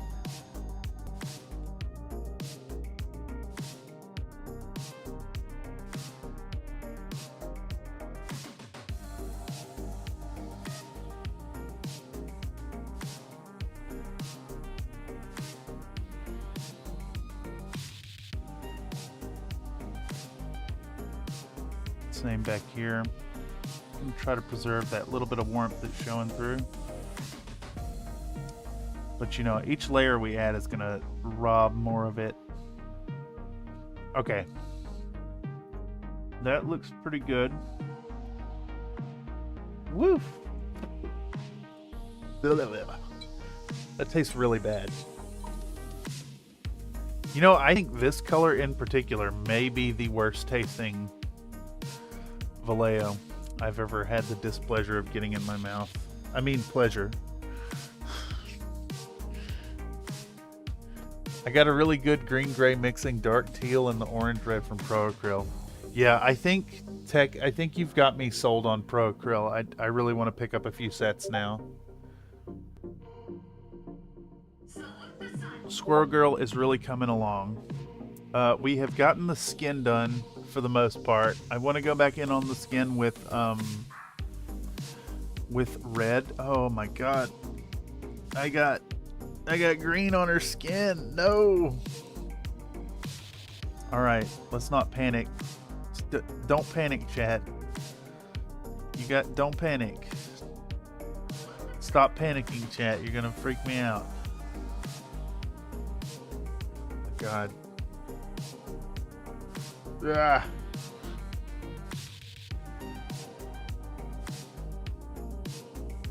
Some of the historical reenactment done with old school games looks so cool. I've seen a bunch of Civil War ones that had Napoleon that looked yeah, I mean that looks so fun, but like the attention to detail that's necessary, like there's a blend of like respect for the past as well as like the whole painting skill as well is great. Though honestly, I think one cool thing about that genre is like the regimental nature of it lets you be a little more free in your individual treatment of models. Like they don't have to be quite as painstakingly detailed, if that makes any sense. Okay, so we need to cover over that green, but we need to do it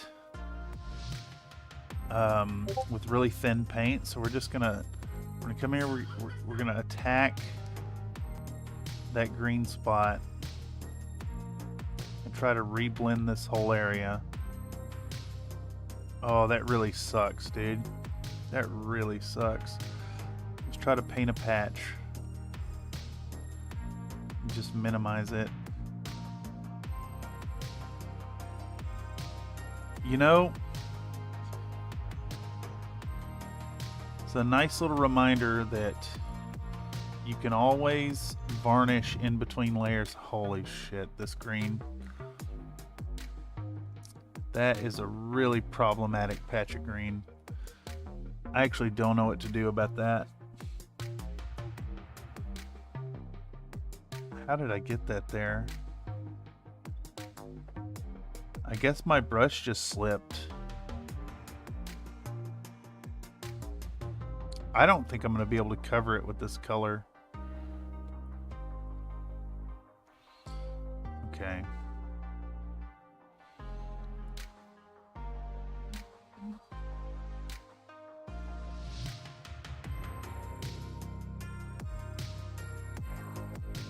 I think what we need to do then, we need to take a fairly thick coat of Cadian flesh tone. And we're just gonna slob it over top of that. And hopefully it doesn't build up too thick. There we go. So that's gone, but now this little bit of Cadian flesh tone needs to dry out, and we got to relayer our light color. I'm panicking too late. I don't know how I slipped the damn brush on it. Okay, in the meantime, that's going to dry. I think that's gone enough that you're not going to see it in the final product. And we'll go back and we'll layer our pinky light flesh color. In the meantime, we're going to come back and do our gloves here in the green. But we need to also cross-reference our material. So let's get the camera back out. Okay. That's a bunch of messages. Oh, yes.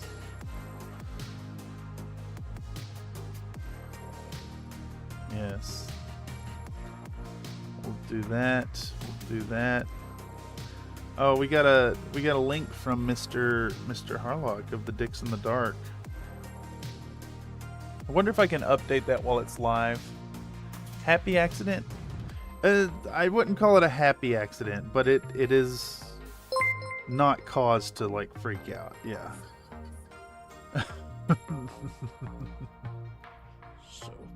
It's so thick.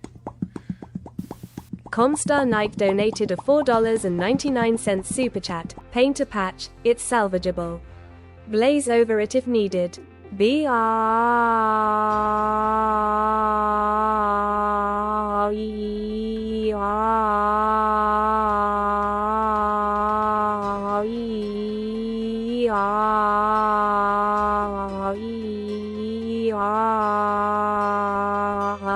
Acorn, acorn, acorn. Acorn, acorn, acorn. Thank you so much for the generous donation, Mr. Comstar Knight. You're right. Paint a patch, it's salvageable. You can always just paint over it.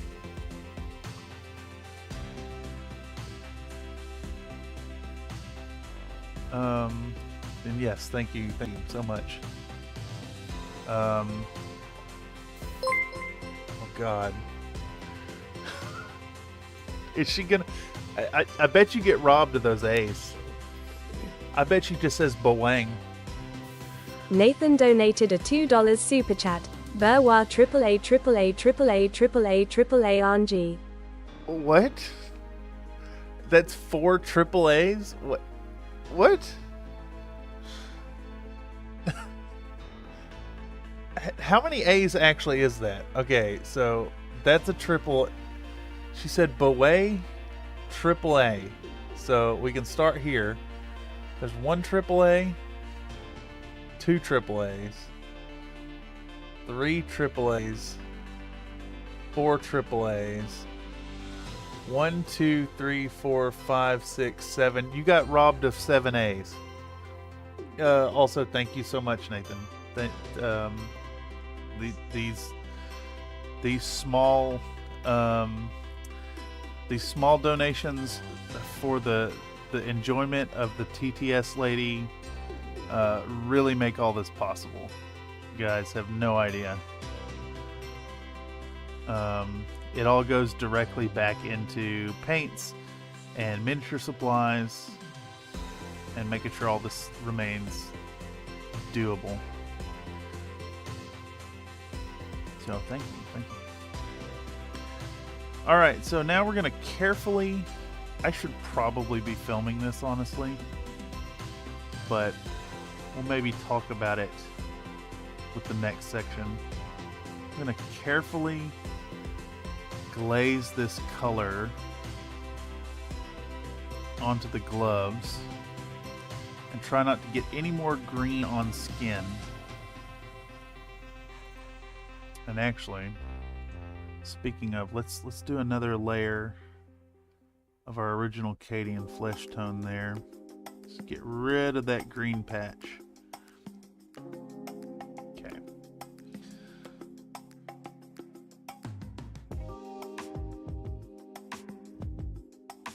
That kind of half-assed frame for y'all. I'm trying here. So here we want to carefully glaze even over the like edge of the gloves, and we want to not flood it because we want to preserve our brownish skin tonish shadows, but we also want to try to get in here and get our green gray on and underneath the fingers without creating a disaster.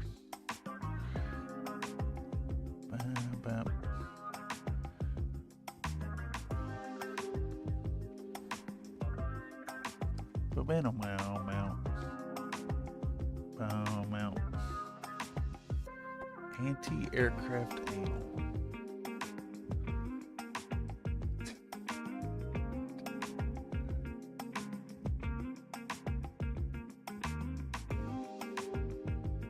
What is anti-aircraft anal? I know it's the AAA, right? But I'm trying to picture, like,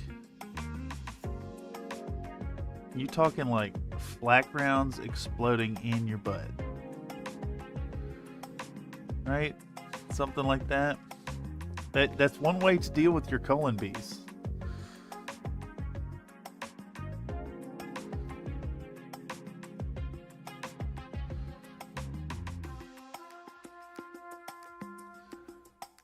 And speaking of bee, if y'all recall, during the last live stream, I think it was the last live stream, I said I would paint a sexy bee. See if I can get this over here. Got all the parts here of a sexy bee.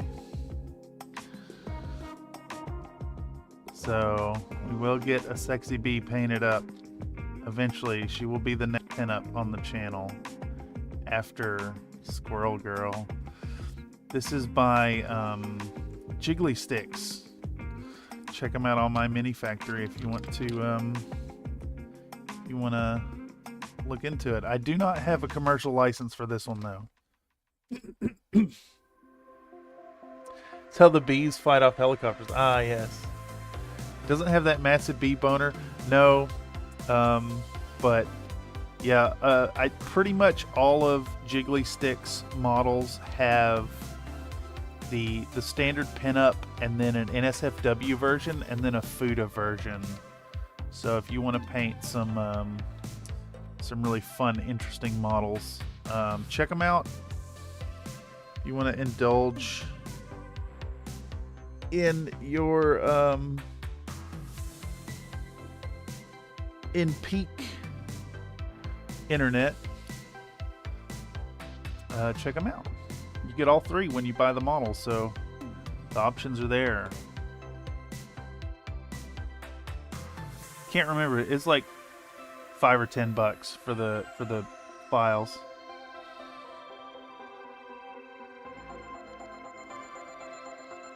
Gaz Minis has a few like that, but not all of them. What, you didn't print the honey dong version of that model? That would never fly on YouTube.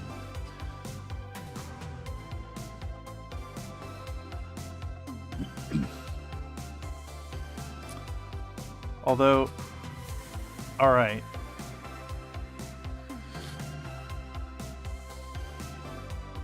Does this mean I actually have to launch a Country Fried OnlyFans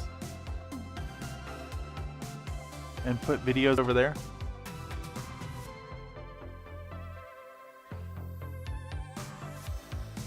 YouTube is not going to let me paint a Fuda model with a massive dong. I might do it. I'm not 100% sure yet. I kind of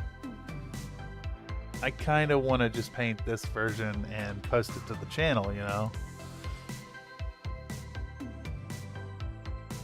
Though I could, in secret, also paint the Fuda torso and then slip it in there every now and then with some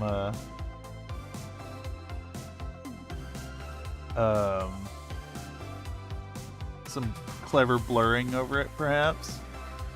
We want that honey honker. It is a massive dong on that model, and it is absolutely covered in honey.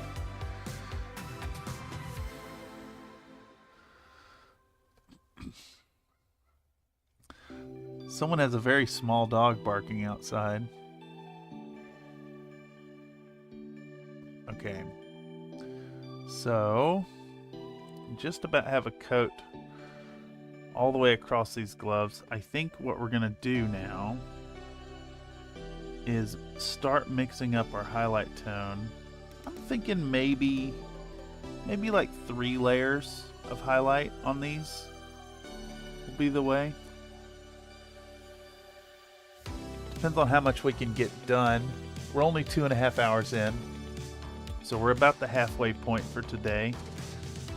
As y'all know, the streams get wrapped up on Wednesdays, so we can go show love to the Dicks in the Dark and hang out in their live stream while those silly fuckers fly through space in Dungeons and Dragons. Honey honk. I keep mine modified in honk honk, honey. Wait. What? Talking like... Is honk honk honey when, like, the bees have lived in your car for a couple seasons? Like, maybe you got that car that lives out in the yard and you start it up, like, twice a season to make sure it still runs, and then one season a bunch of bees set up shop and they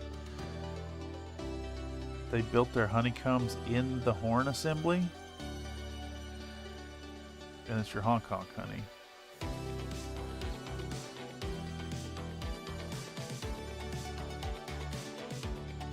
Alright, so just about have these gloves covered.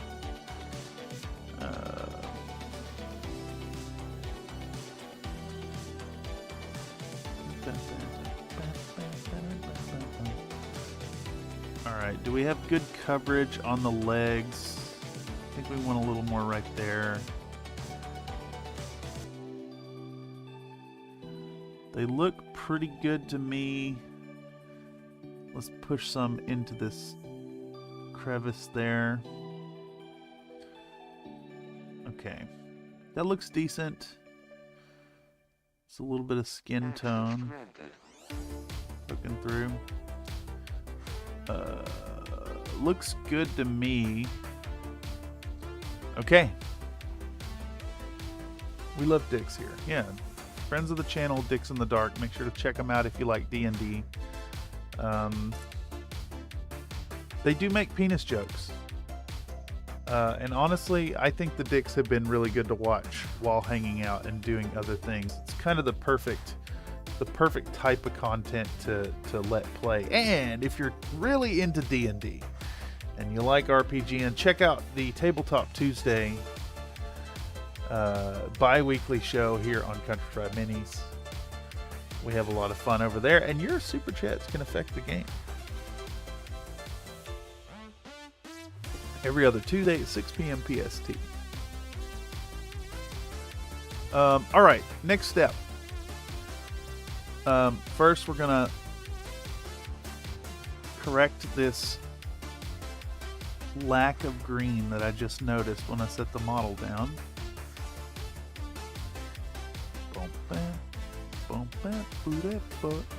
Alright, there we go.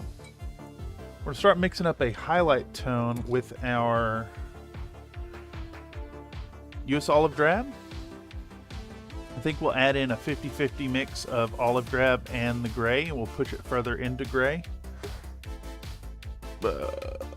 Morning all. Well, hello, Mr. David Fayafay. Hope you're doing well.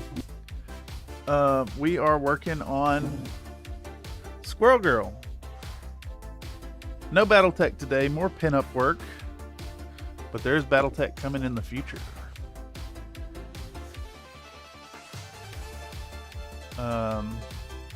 Yeah, Battletech coming in the future.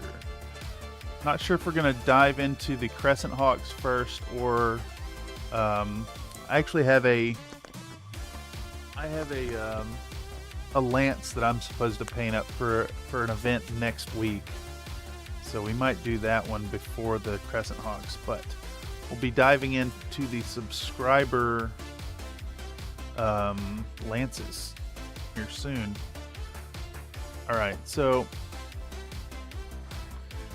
we want to show to the camera our olive drab and our London gray. And we're going to show Onilab to the camera, and we're going to jam them both in there.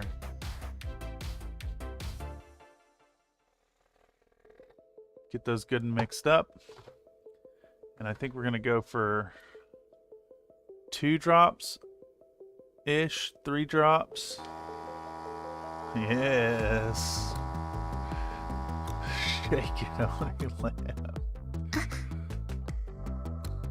Alright, so we're going to go, it's like 4 drops of the olive drab, and then a single drop of our London gray. And we're going to do the thing, we're going to do like 4 drops at a time here. I don't want to flood it with water yet, because it'll get out of hand. But that is a little less gray than I would like. I think we're going to do a second drop of the London gray in there. But we are going to add a little bit more water to it, because we want this nice and thin. Nightbot calls for a popcat. You know what that means. That means it's time to !redeem popcat pound. I need to figure out how to add that to the dictionary on the BlackBerry. All right, yeah, that's nice and gray.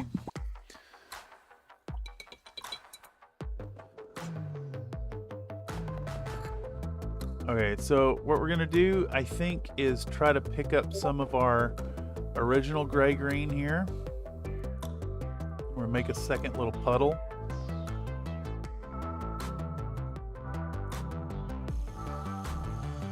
Pick up a fair amount of it.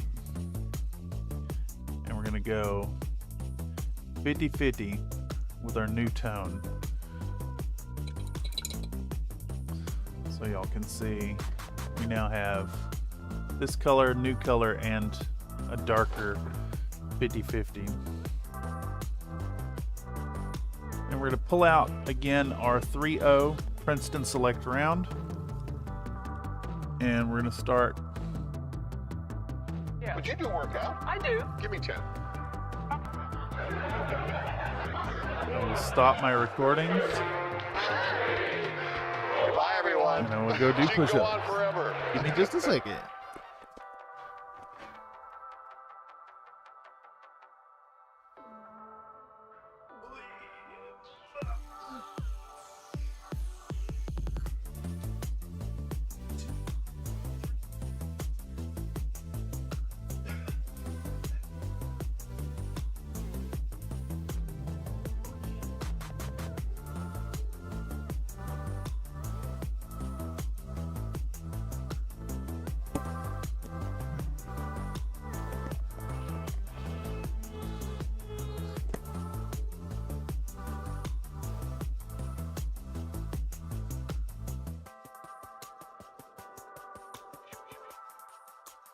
Push-ups. We're gonna hit record again. I'm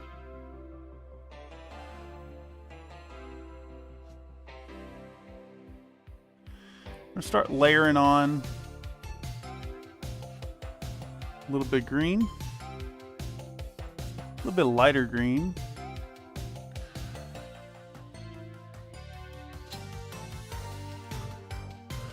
It is way too strong.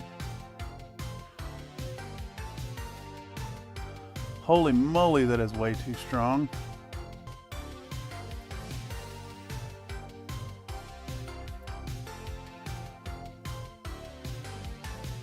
In fact, it's so strong that we are going to take some paint water, and we're going to remove that.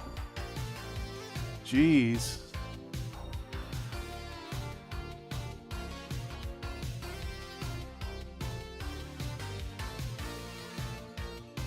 Just take it right off of there. Okay. Let's revisit our palette. We're gonna put like 4 drops of water in that puddle. I'm gonna try to figure out where my mixing brush is. We're gonna thin that down an insane degree. If you thought that previous color had strong coverage, holy moly, that stuff really does. You're getting faster at those, sir. Yeah, I should slow down. I try to do a decent mix of speeds because I know the slower push-ups engage your core more. But I don't know. Kind of like the feel of slinging my weight around. I like when it takes your breath a little bit each set. I usually try to do like the first 5 really quick and get kind of in the set, and then as the back end of each set goes, slow down and start to engage the core a little more. I can attest that you, chat, have directly influenced my strength at this point.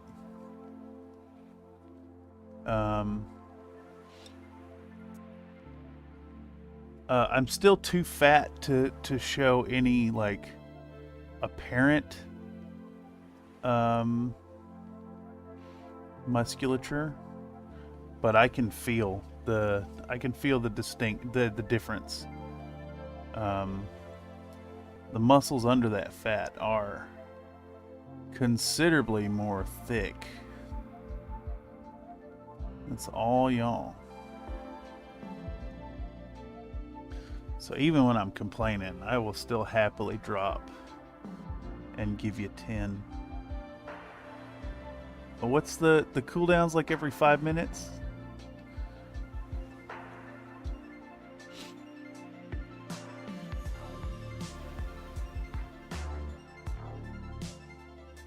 All right, so now we're digging into some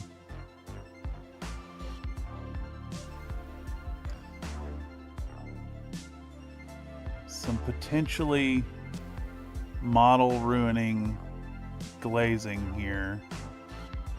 I really don't want to lose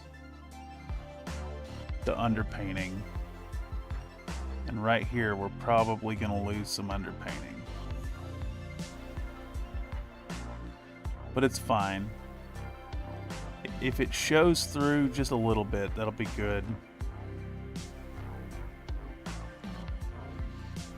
I think that's enough filming of it.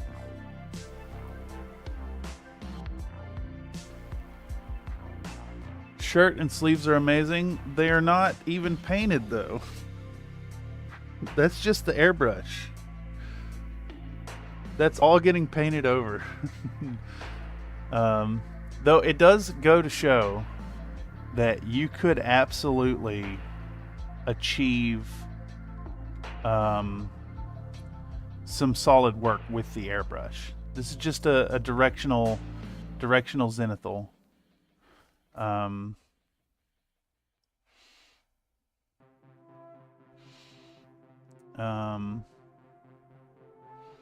Yeah, airbrush can do magic work.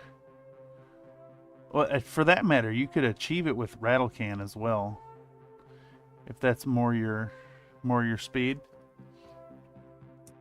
Fantastic underpainting. Yeah, so if I were to just approach this with translucent colors, like the, what do they call it, the grisaille, the slap shot method, I think it would work really, really well.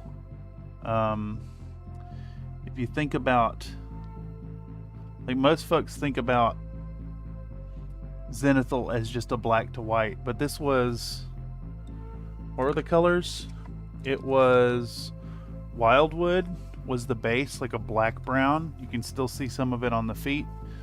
And then we went with parasite brown, which is like a flesh tony brown reddish. I can't remember what the third color was. It was like a yellow ochre or something. Did you check out the audio I sent to Discord the other day? No, I recall seeing that. I never clicked it. I got so swept up in other stuff. Thank you for reminding me, though. I will check it out. Because that was your whole process, right? Laid out. I can't remember what the model in question was. Was it your Carita Red?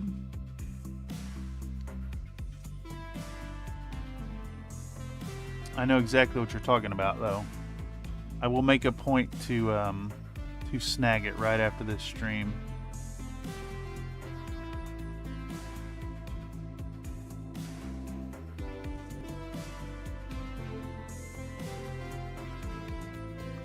And that's a stark reminder of how much stuff goes on in those voice chat channels. So if you're not already a member of the Country Fried Minis Discord, what are you waiting for? Come on over.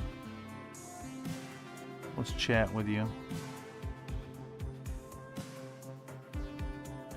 We play games, discuss techniques, get butt hurt at each other. It's a right social experience. Gotta go. Meetings for the next 2 to 3 hours. They never end. Thank you for stopping by, Mr. Feifei. Alright, so here we're just going to try to really carefully build up our highlight layer. And I've already kind of made a hole in the color there. We're going to have to let each layer dry and like targetedly build that back up.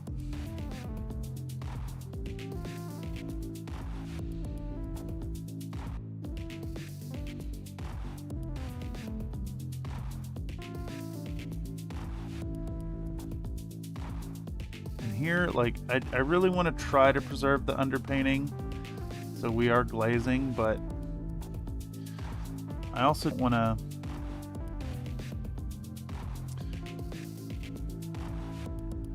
I don't want to get uneven deposition of the pigment either. So if we lose some of the underpainting, it's just we have to consider that now.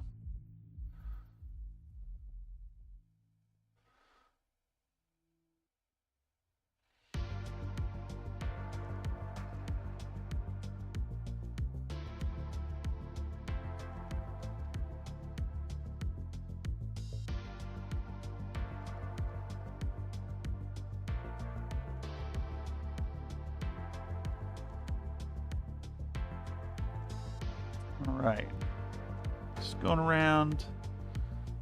Anywhere we see like raised details, we want to focus those. We don't quite want to think about the directionality of the lighting too much yet. Just want to highlight the raised areas.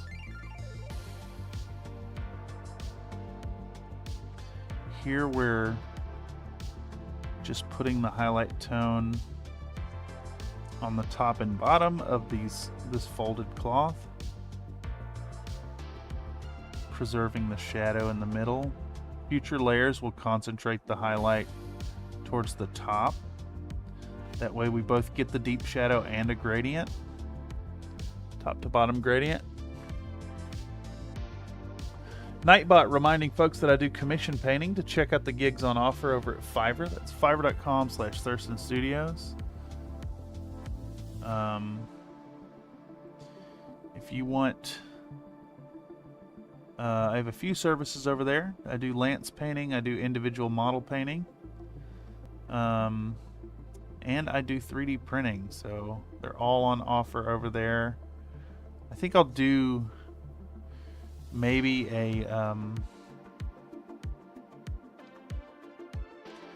maybe I'll offer a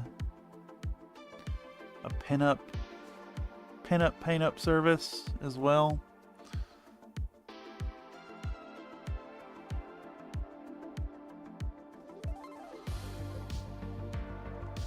I don't know how much I'd charge for it though.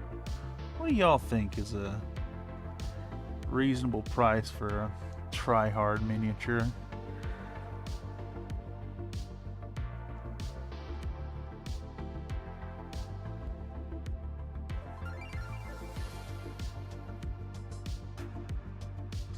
I'm thinking like, I don't know,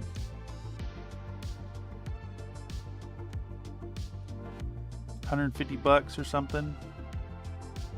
You can probably get one done in about 15 hours of painting.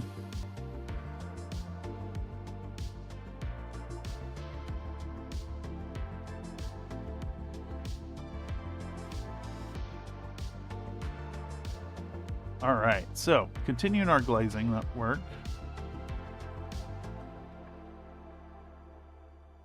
We're working with real thin coats here.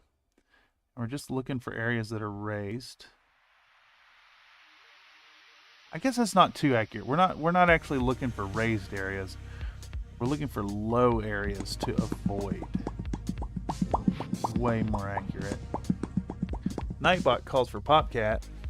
What's that? Welcome, Mr. Gaz Minis. Howdy. I've just been singing your praises a bit about this model. I think we're going to turn this one into a video.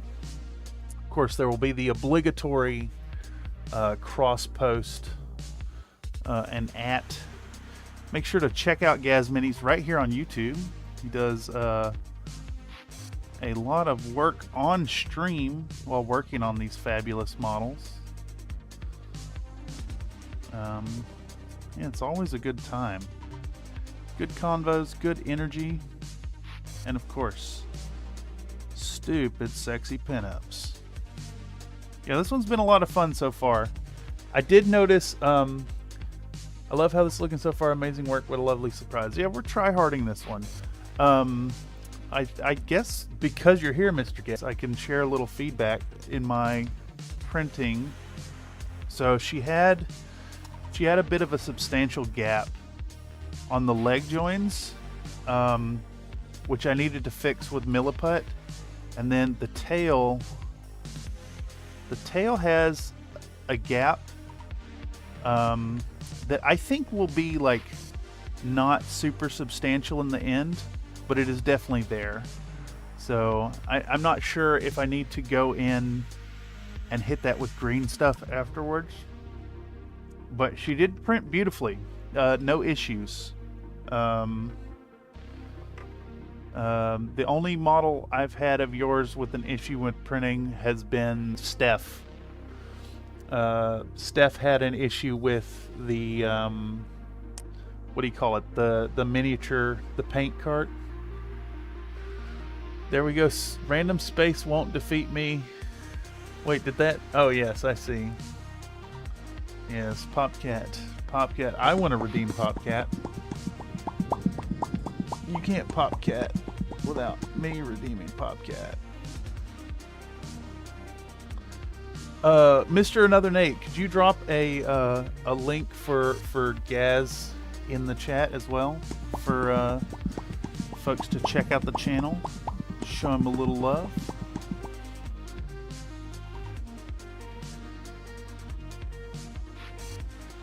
Where's my other paintbrush? I think we're gonna switch back down to our 3.0, and we're still glazing with this very green gray color.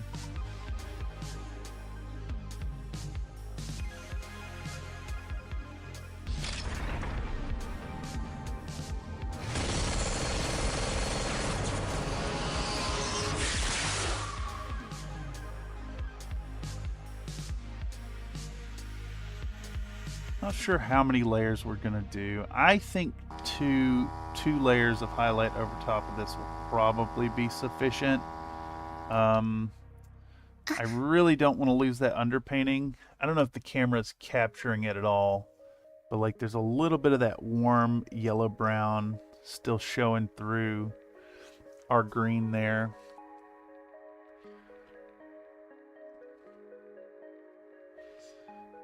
And I really want to preserve that, but I'm worried as we add more layers, it's just going to minimize it all the more. But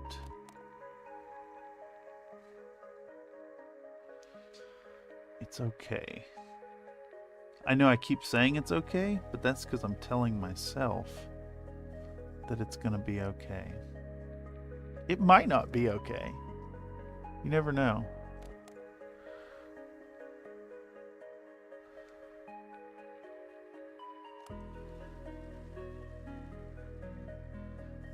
It might end in disaster.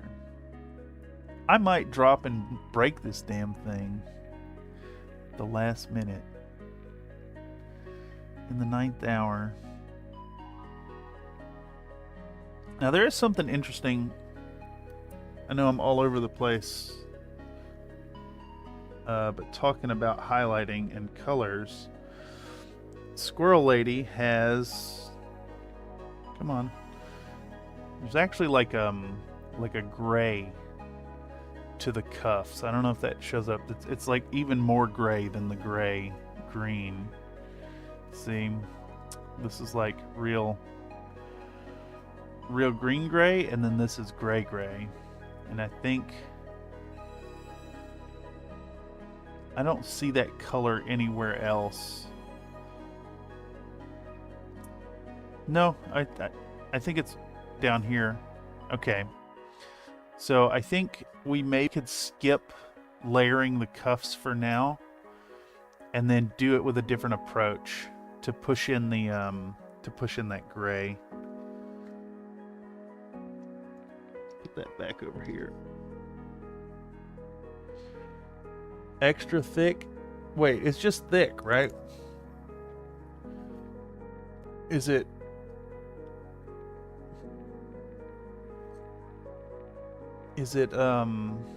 3Cs? I can't remember.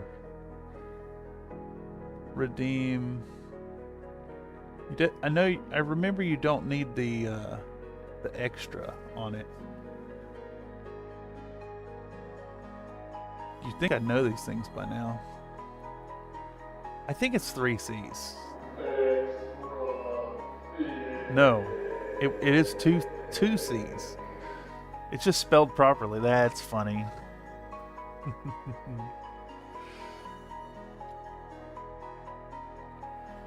Only 2. Yes. Thank you, Mr. Nate. Alright, so we're going to come in with our glaze color here. Start working it over these knuckles. And I think, honestly, for the most part, we can just stripe the fingers. Since it's a glaze, we're just going to run it from fingertip to the back of the hand. Oops, not that color, this color.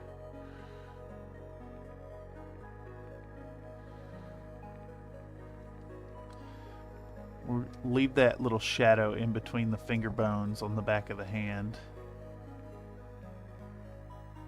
Maybe give a little extra love to the first two knuckles. Yeah. We'll do the same over here. Come in just right across them.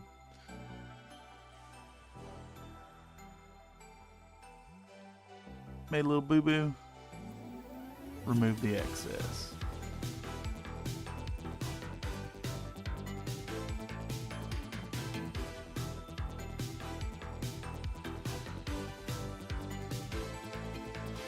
I took a different approach there just now. And that's what we're going to live with. The whole back just got a little treatment of the glaze. Let's come across right here as well. Is that still in frame? Yeah. Alright. That looks good. I can live with it. Let's look over the legs one more time. I think maybe we could do a second pass on all these raised details. This is really, really thin paint. Anywhere we're not trying to explicitly preserve the underpainting, we can just give those raised details a little love.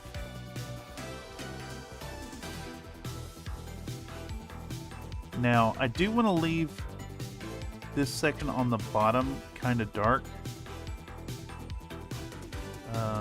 So we'll do one pass, I think, along the shin bone here. And then we're going to basically leave this alone. Yeah. But we can glaze in on the calf muscle here.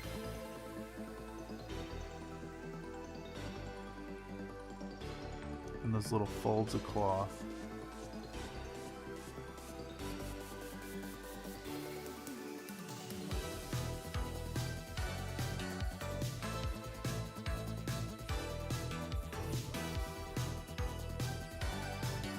Paint's a little thicker than I'd like for this, actually. That's fine. That's perfectly fine. Alright. I think we just about have that patch defeated. So let's do one more pass right here. And get that fixed up.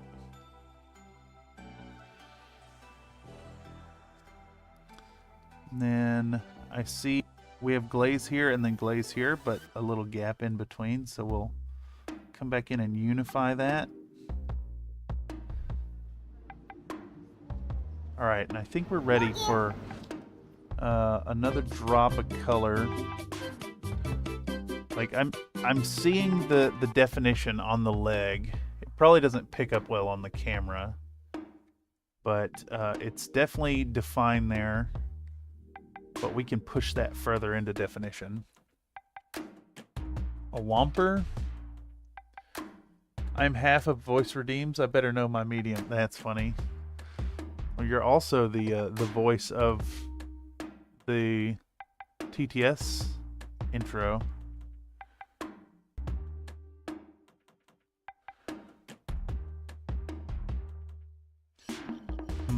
You say medium. What medium are you, though? Actually, you know what? Let's just work that out. Let's work that out. What is this? I don't need highlight. Okay. How do I add the dang... Can I really not add a... I can't add a poll from here.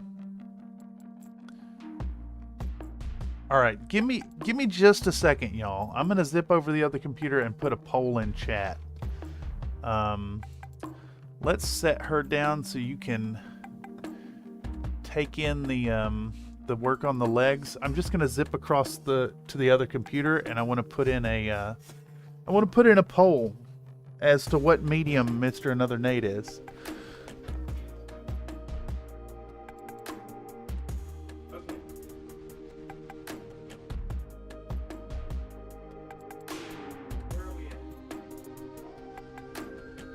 Turn on this mic briefly.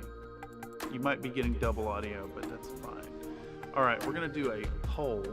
It's gonna say, what medium is another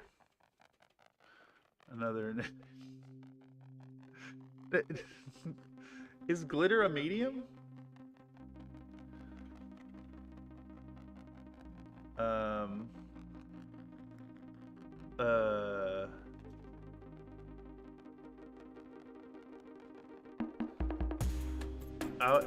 I'll say glitter. Yeah, we'll do glitter.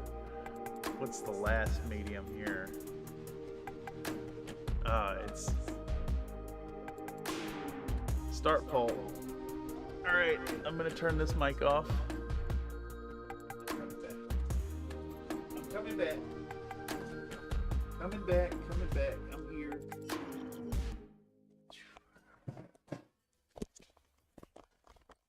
I tell y'all, I'd be able to actually move around this dang apartment if I'd break down that table, but there's so many Battletech models on it right now. All right, that's the wrong paintbrush. Ugh. Okay. Now we do want to dig into this next layer, but I think it's way too thick still. So what we're gonna do is we need to film it. So I got to grab the camera, and then we'll maybe put it right up in that corner right here, so we have room to really thin it down. She's getting lost.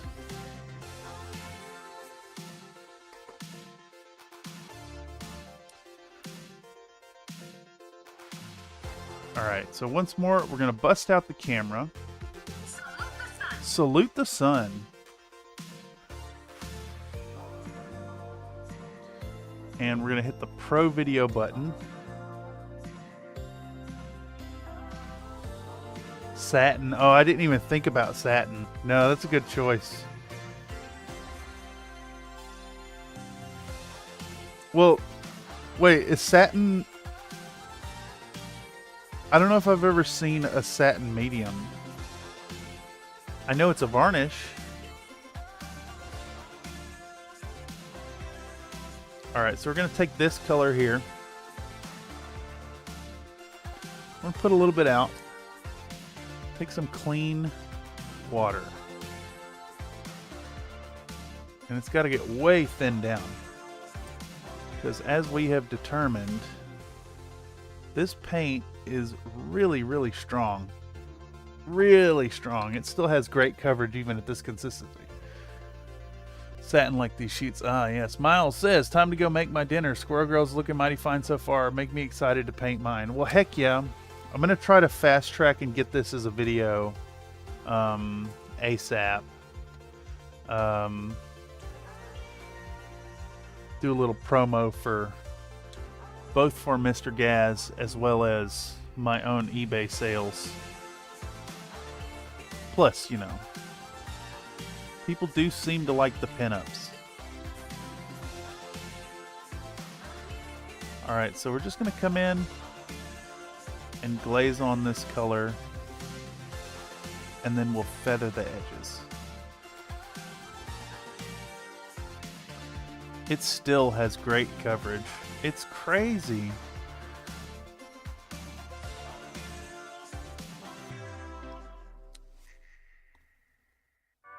It's funny, it's not the same problem as I had with the middle stone. If y'all recall painting the twin goddess Gabo, the middle stone, like, the individual pigment particles were really strong. In this case, this color just goes and goes. You can thin it way down and it will still cover beautifully.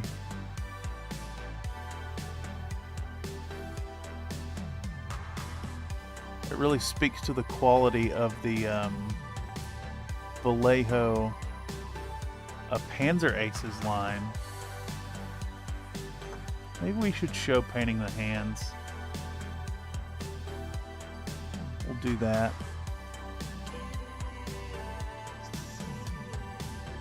So here we're going to try to focus it across the knuckles.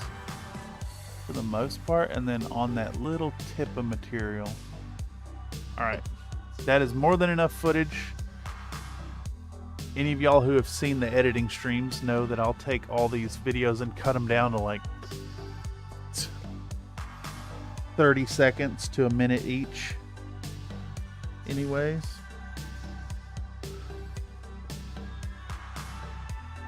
Sat in my truck eating a burger. I had burgers yesterday.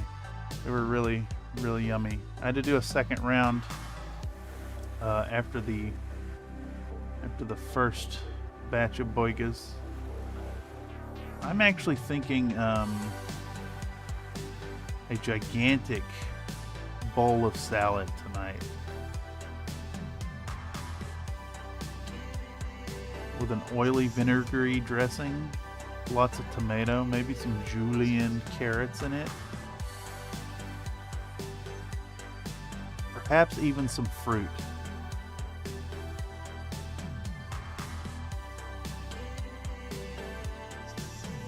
I had I made a big old salad out of my leftover lettuce and stuff from the burgers. It's so good, man.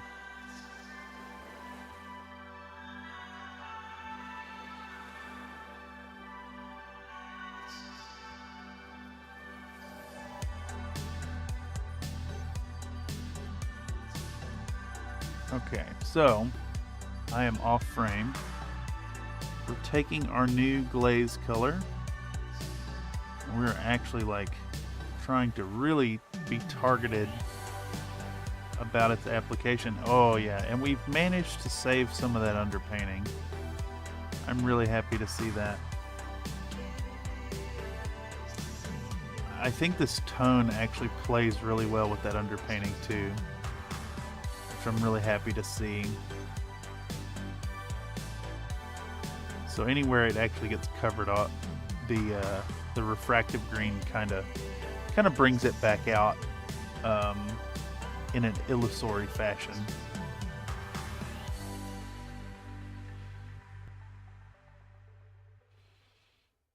Let's get that knee ended up. I kind of want to go in with a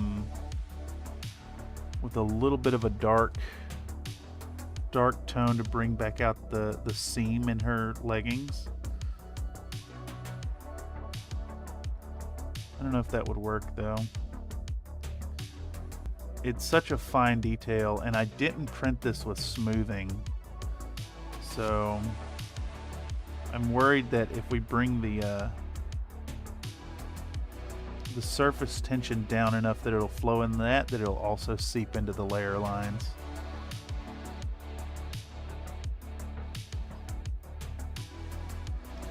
So instead we're just going to focus on the raised areas.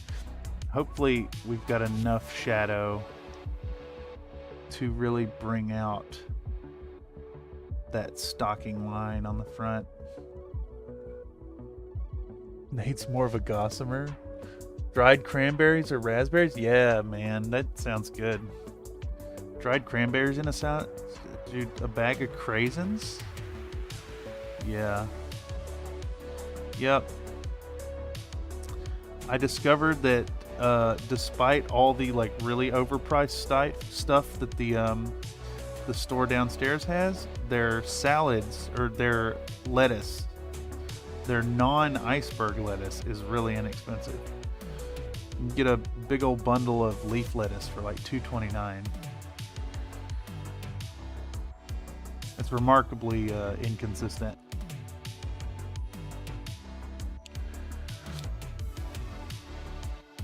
Like their onions are almost $3 a pound. This is for the like regular non-fancy onions. Glossy. I see mango working really good in a salad. I feel like you want like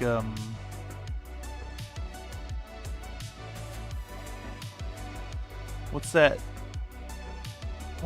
like typical dressing that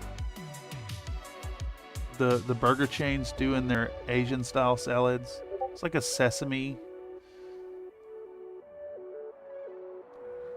sesame flavored dressing. I could see something like that working with mango. Get a little of that Thai influence, toss some peanuts in it, or like a peanut butter based vinaigrette maybe.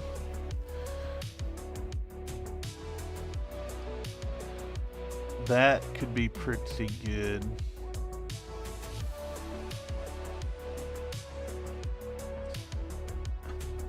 So funny, man. I had that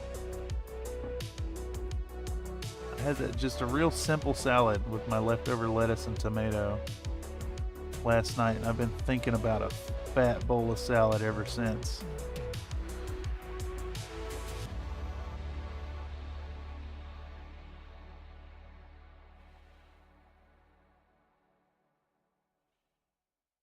All right, so continue to glaze on our lighter color. We're going to try to emphasize her musculature here.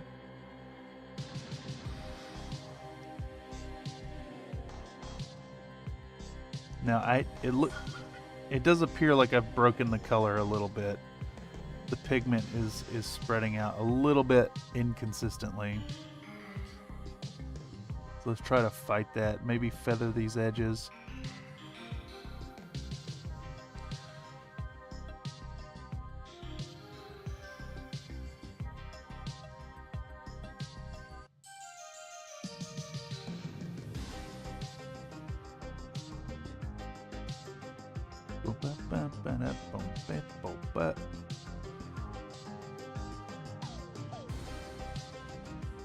Do a second pass right here. Now, second pass right here. Doing a bit of a combination between, like, for lack of a better term, like whip shading and stippling here and there. Just want to build up the highlights now. We don't have any underpainting here, so a little bit extra right there might really emphasize it, give some volume to the legs. I do think we need to do another layer of highlighting of some type. I really don't know what we can do though. Maybe we could mix in a little bit of yellow ochre, perhaps, just a tiny bit here in a bit. Another night thinner medium. Sesame dressing also usually has peanut. Yeah, that's kind of what I was thinking, right? It's that, like, that peanut sauce flavor with sesame as well.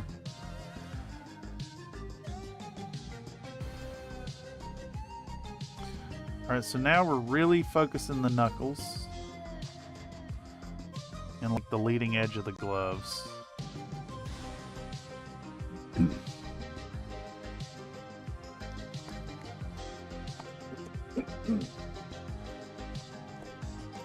Oh geez, it is a redeem function, Mr. Grizzly. Any of the things that pop up on the screen are a exclamation point redeem.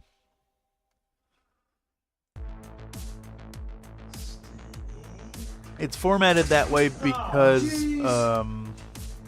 they're different bots that do the thing.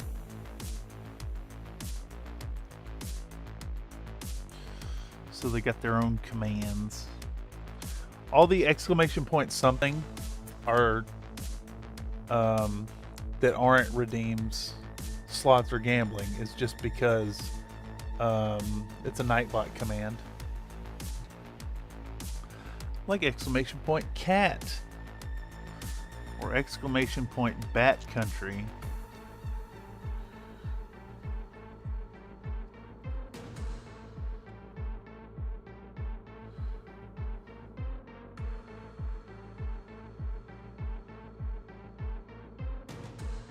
Okay, so I think we need to do one more layer of highlights because this is a little flat I don't know if any of that depth is like communicating through the camera. We're starting to see some development. We still have underpainting showing through, which I'm very happy with. Let's put a little extra something right here. A little more emphasis.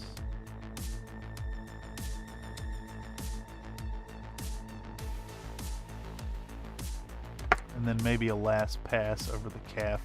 We want this nice and highlighted up, but it's under the tail, so it's also kind of in shadow. All right, there we go. Excellent. And this is all glaze layer, so it's gonna dry down. Squirrels is 0% moist. I have never seen a 0. Squirrel's not moist at all.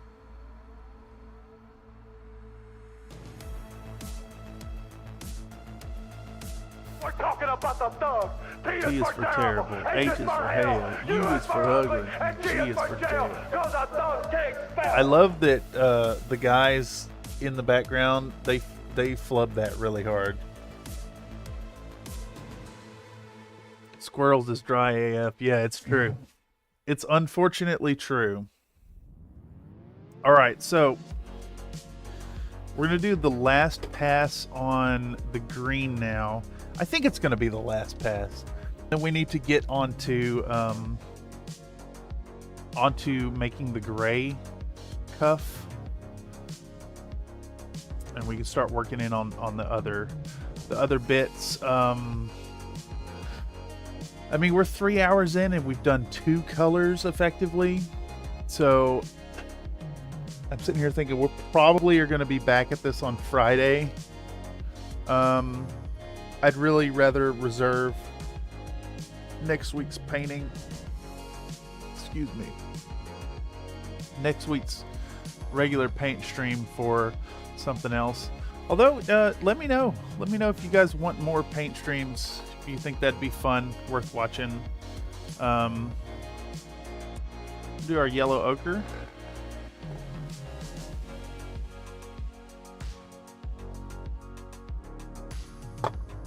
And what we're gonna do is we're gonna just plop a single drop. That's it. One single drop. And I think we're gonna put 2 drops of water to balance it off. And hopefully this yellow ochre doesn't do the same problem that the middle stone does, but I think it should be fine. That is intensely yellow now. Yikes. That is way too much. I maybe should have done this with gray instead.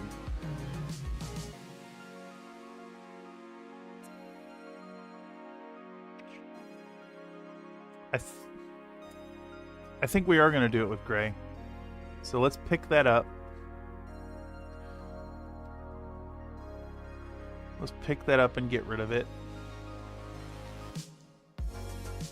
Pick all that up. We are going to do this with gray. It makes sense. Where's my paper towels that were right here? Where have you gone, paper towels? They're all the way back there. I'm actually going to have to stand up to pick those up. Or scoot the chair way back. How did you get back there, paper towels? I'll set you here. Alright, so that did not work. We're going to do medium sea gray instead. Medium sea gray. Yellow is going to take us too far out of our green-gray family.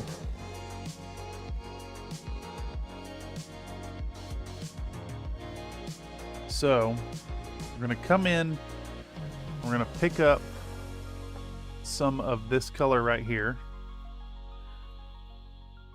Make sure it's all stirred up.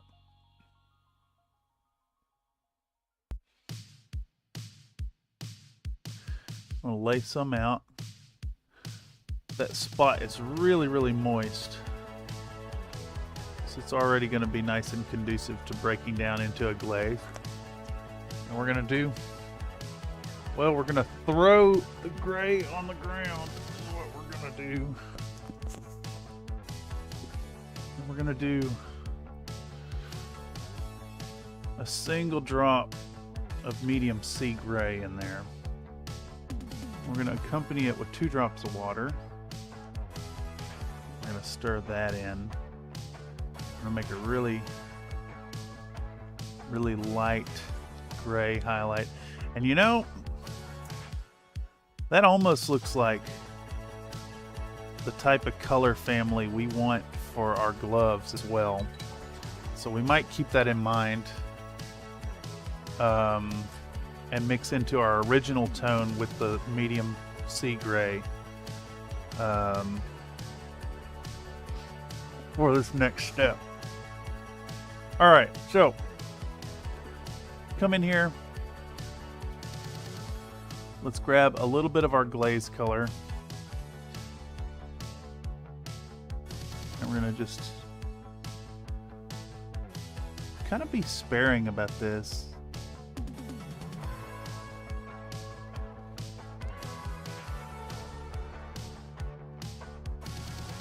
It is a little stronger than I would like. And actually, it's doing the middle stone thing. So I think what we're gonna have to do is treat it more like a targeted highlight than a glaze, and just be really careful about where we apply it.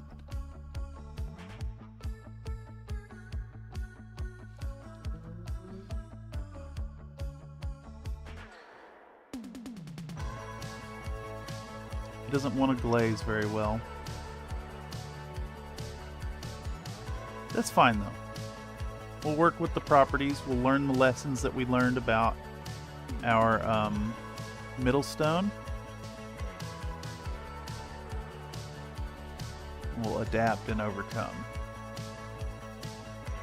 Besides, it's just here to accentuate where the light is going to hit anyways. So a little bit here and there will be just fine, just hunky-dory. A little bit here, a little bit there. A little bit on the... And it's rough when it's like, it looks great, but is hard to glaze with.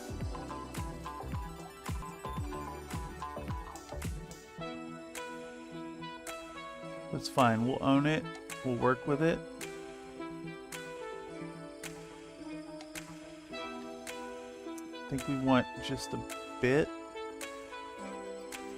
right here.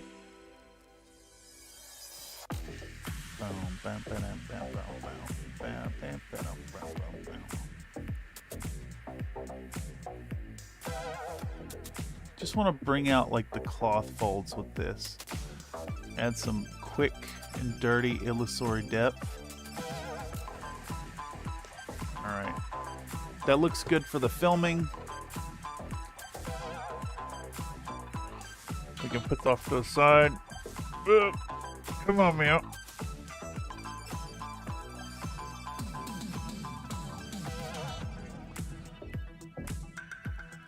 See what we can manage here. It does suck that the camera isn't a little better at picking up what's actually going on here. We'll eventually get there though.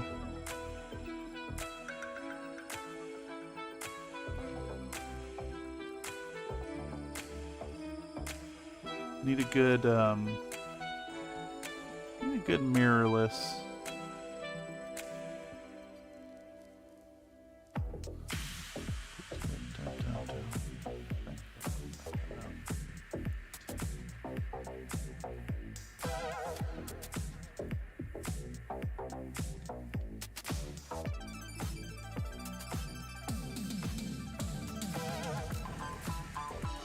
Okay, that looks decent. We'll put a little bit here as well.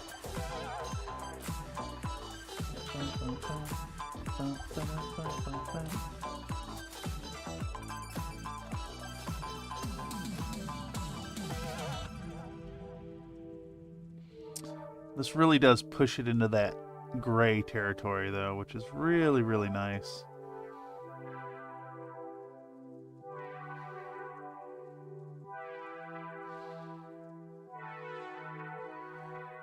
Bum, bum, bum, bum.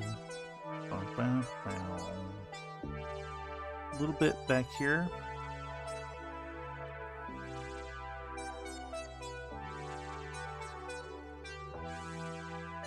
We'll do little scratchy highlights. Since it won't glaze, we'll just troll where we put it.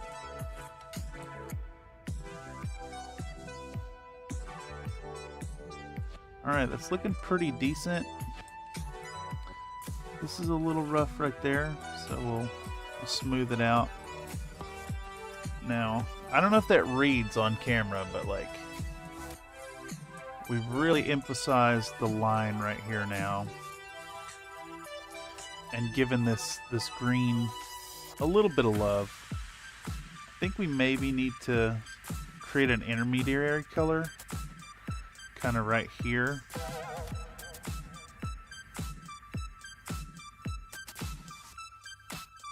And like feather it into the shadow.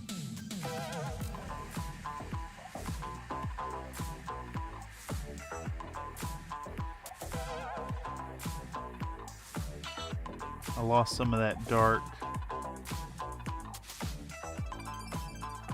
in a bad way. I don't know what to do to fix that. I think maybe we could just put in some of this previous tone and mix in some of the original as well. Bum, bum, bum.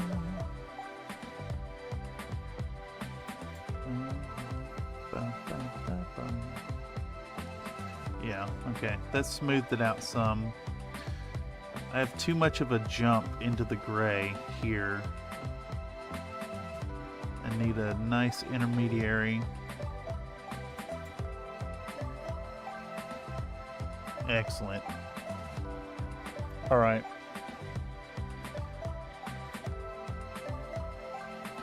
I'm a little worried about putting some right here, but we're going to try it. We're going to go for like an H-shaped highlight here. We want to really feather it out as much as we can manage.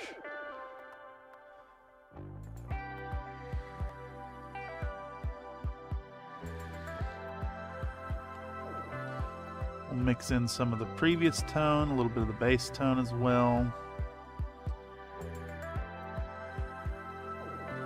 Just kind of filter that gray out.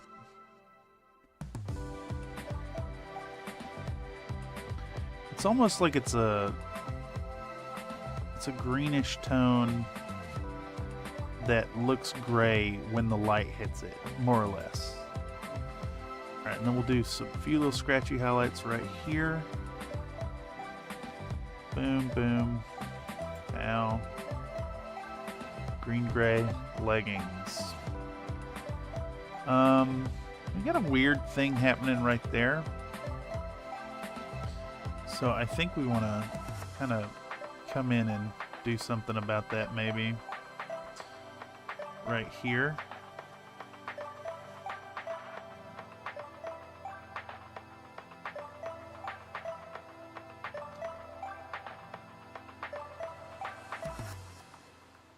Okay. I think I'm largely okay with that.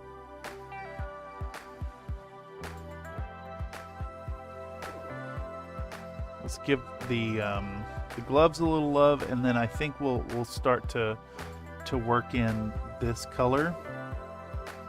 And what we'll do to make these into that gray, take our new really, really gray highlight color and mix it back in the base tone.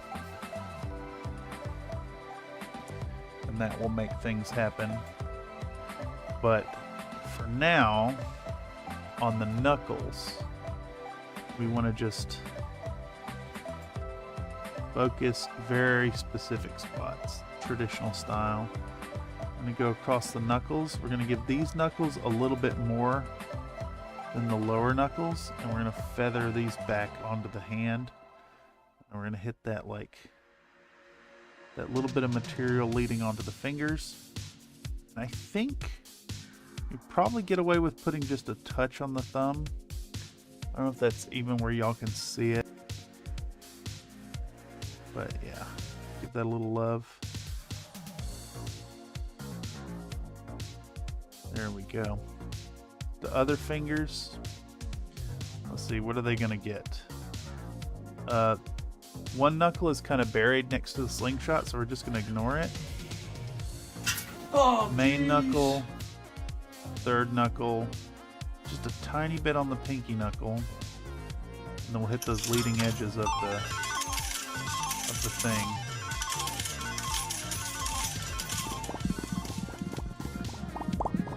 So many points, Mr. Grizzly. You know it costs 10 million biscuit coins to cash in the rich.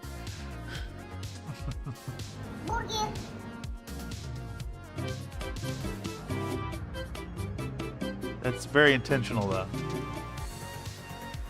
Okay, so our green looks really good. Our green gray, I'm very happy with it. So now we want to working on these cuffs. You think this is true outcome? No. Reroll the Reroll dice. the dice. Do I have any dice handy? I don't have dice handy, but what I can do is give you a d20 in chat. There you go. What do we get? 3 is pretty bad. Okay, so I don't think I'm gonna film working on these because it's a lot of work for not a lot of payout. But what we're gonna do to get there, I think, we're gonna take this green gray, take our green gray, and we're gonna lay some down. We're gonna grab just a tiny bit of our gray green. We're gonna start building that up as the color. And I think we maybe even need a little bit of water in that. So we'll do that. Yeah, it's way thin down. And we're gonna start painting up the entirety of these cuffs in this now lighter gray. We're basically doing the same treatment we just did, only we're skewing our colors deeper into the gray as opposed to the green, because these need to clearly be a grayer color. I don't know if we're gonna do it on the shoes, just because I think the gray-green soles on the boots is gonna look a little odd next to the brown. So we may just go for like a proper gray down there, kind of keeping it in that whole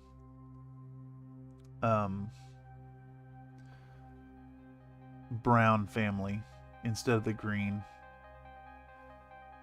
Alright. Oops. A little in the crevice. Let's get rid of that. Alrighty. A little more in the crevice. Let's remove it. We'll give this a second to dry and mix some more up. I did not mix enough. Okay. There we go. Those are on there. Now we want a little more. Oh yes, ad. Thank you. Thank you, YouTube. I love ads. Ouch, failed save on Dex. How much damage did I take? Probably 50 Failed save on Dex. It's gonna be D10 damage.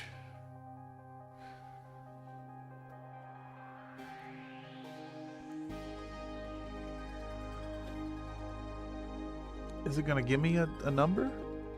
Come on, Nightbot. You just ain't listening at all? 1. I'm doing okay. That's not a lot of damage. Alright, so we're gonna take another scoop of this stuff. I'm almost out of it, actually. Another scoop of that, and we're gonna add in a little more of this stuff this time. A little brighter, a little more gray. We're going to put a tiny bit of water in it. Ching! You know, it's funny. It was really hard to actually find footage of somebody getting blasted with one of those flashbangs. I almost need to go into the game and film it myself. Beep. Well, howdy, Mr. Slink. Hope you're doing well. We are adding gray to her cuffs. Meow. Green gray. Actually, the stockings and gloves themselves are green gray. This is going to be gray green. Maybe it's the other way around. They're more gray than green.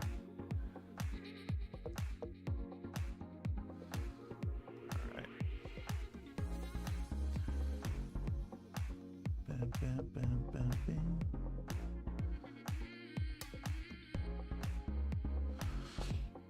We've been at this for several hours now.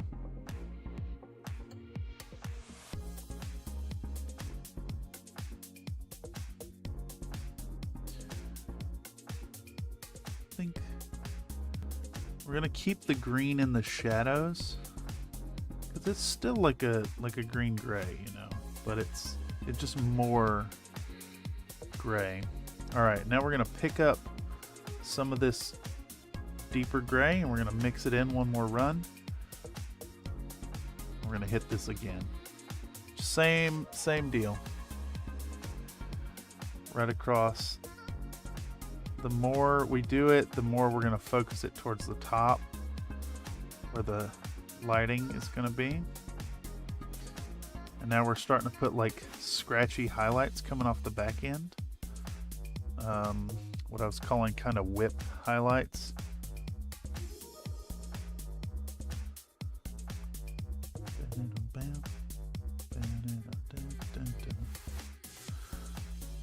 Man, that little bit of dust is really unfortunate. I think I'm going to try to remove it. There's a big old clump of dust on this dang glove cuff. See if we can't get rid of it with a hobby knife. Alright, can we get you off of there? Yep, sure enough, that came right off. Oh, son of a bitch. I'm okay, posting Battletech channel since it was back on sale. Looked like YouTube ignored my first post. If it was a link, then yes. YouTube does not allow for posting links unless you're a moderator.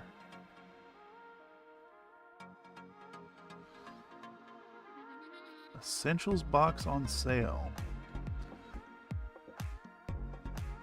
Well, if any of y'all are interested in getting a good deal on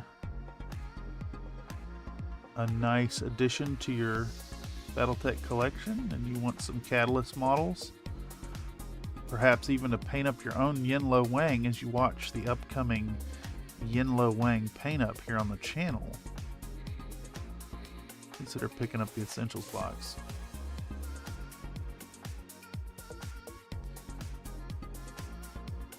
Does it come with like Solaris rules, like dueling rules?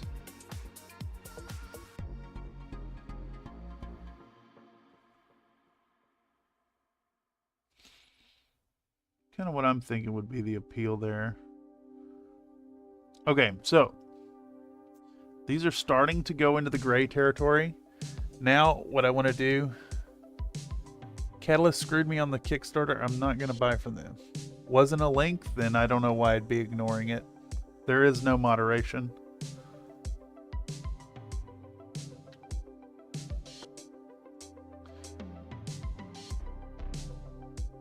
There is no moderation here.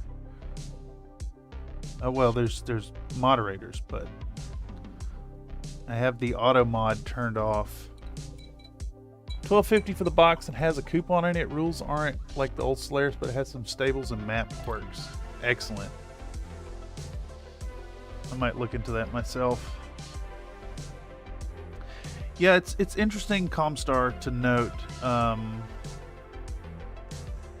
the whole like anti-catalyst thing.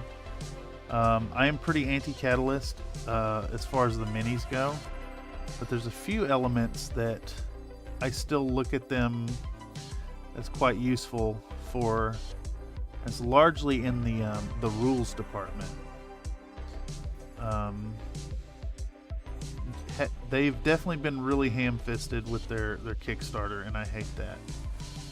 But I'm also of the opinion that they have been a solid steward of the rules for since what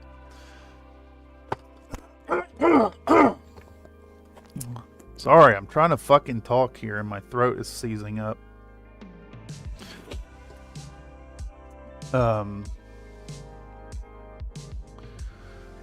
What the hell was I even saying? Catalyst has been a good steward of the rules between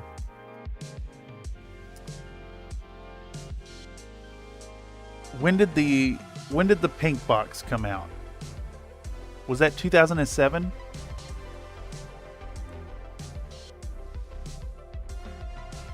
I feel like most of this place is anti-CGL now. They get almost as much hate as GW whenever they're... But yeah, they suck. They suck really bad. And I feel like they've... I don't know. It's well-deserved hate. They've really mismanaged multiple Kickstarters now. And their miniatures are of subpar standard.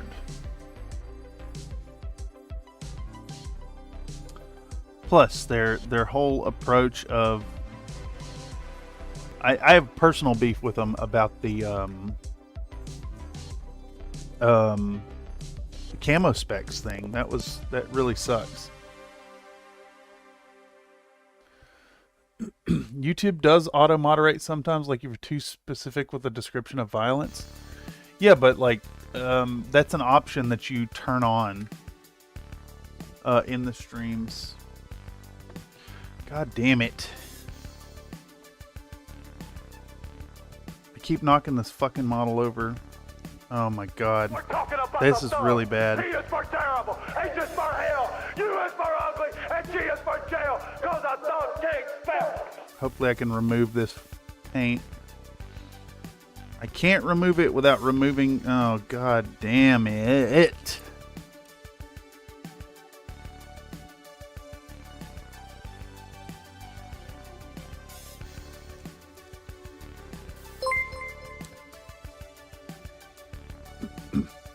Alright, she's not scratched up.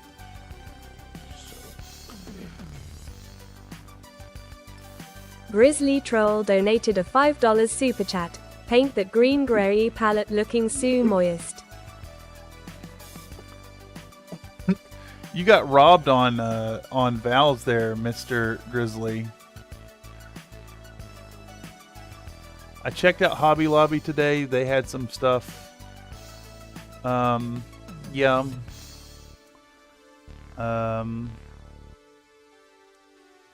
I've occasionally gone to a Hobby Lobby. They're not my first choice, but I have heard that they've gotten a little better about carrying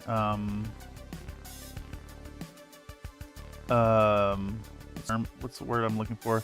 Like things that aren't just their store brand.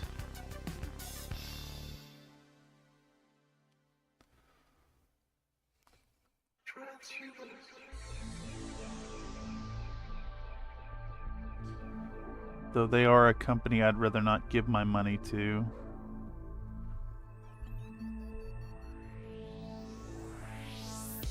I say as I buy things off of Amazon. Let me think. Last time I went to Hobby Lobby was probably 2017-ish, maybe? They went over in Concord, and I needed... What did I pick up? I think it was silicone rubber at the time. Can't use accents.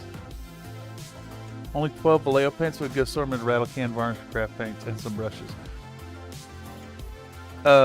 Can't use accents. It's more about if you just have a string of vowels that are all in a row without anything breaking them up, she'll just say it as if it were like 12 E's is just one E.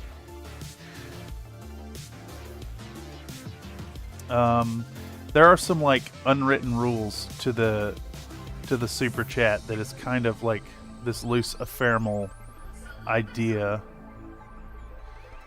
All right, getting linked on my phone.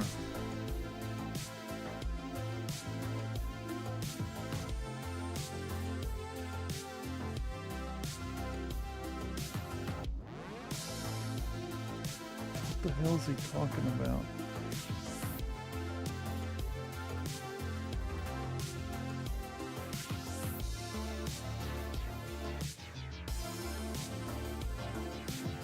I don't know what he's talking about. Once upon a time when I was a cosplayer, I shopped at Hobby Lobby for like, what's the deal with doing like full cosplay? You need like fabrics, you need like EVA foams, you need plastics. Yeah, it kind of makes sense. Hobby Lobby would be the choice.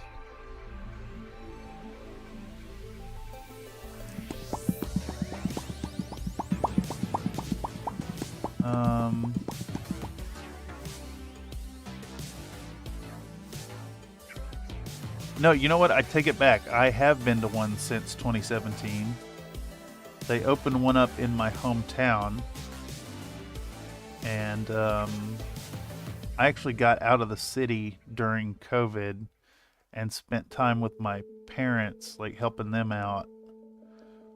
And they opened up a Hobby Lobby where our old Kmart used to be. I went there a few times to look at their like their model selection was all right. And then I was still in one of my classes at the time, and we had a project for gouache paints. I needed gouache for illustration class. In fact, here, let me see if I can set this down without knocking her over again. Let me grab them. I think they're right over here. One sec.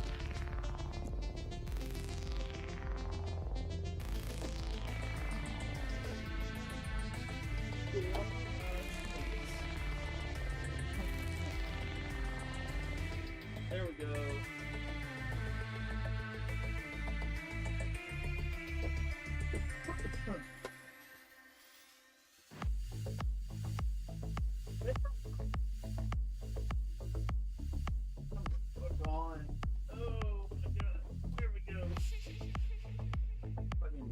Get back over here. I ended up picking up. It sucked because like they just did not have paints that were not their own. Like, Would you do a workout? I do. Give me 10. Okay. all right, you guys can hear about this when I'm done doing push-ups. one. She can go on forever.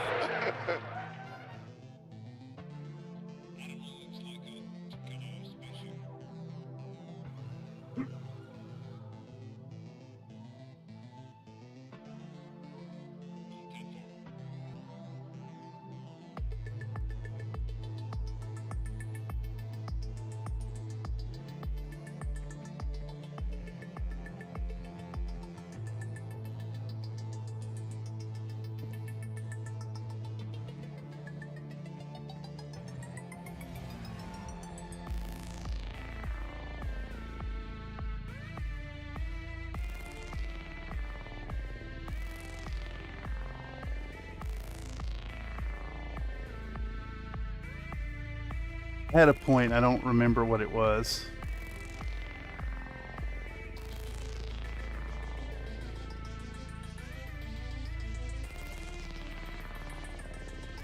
Later this year, I might get another FDM printer. Gonna watch the Elegoo Centauri. Should be able to do full helmets at decent speed and quality.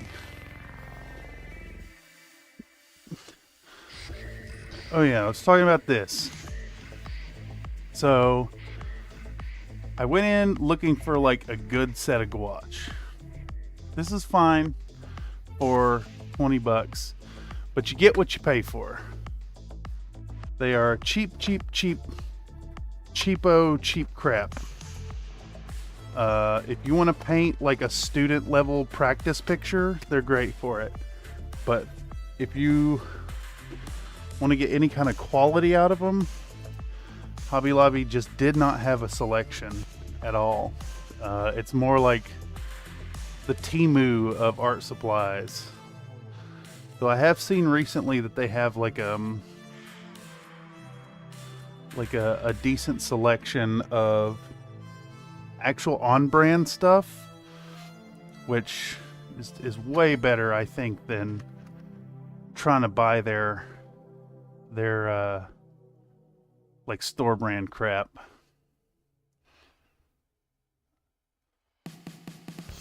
But you know, we could try maybe painting a model with these or something. Hobby Lobby only brand paints. Yeah, they have a pretty good selection of Vallejo. Yeah, that was shocking to see. Tech went down there and like had the camera on in Discord to show what they had. I was really surprised to see them with actual paints. They weren't just like the Hobby Lobby brand stuff. Yeah, their student paints are maybe the cheapest, like the cheapest, crappiest that I've experienced. Bought a model from Hobby Lobby when I got home, and over there's a receipt inside and $20 no more. That's funny. That's probably not the store that did that though, right? That's probably somebody who got you.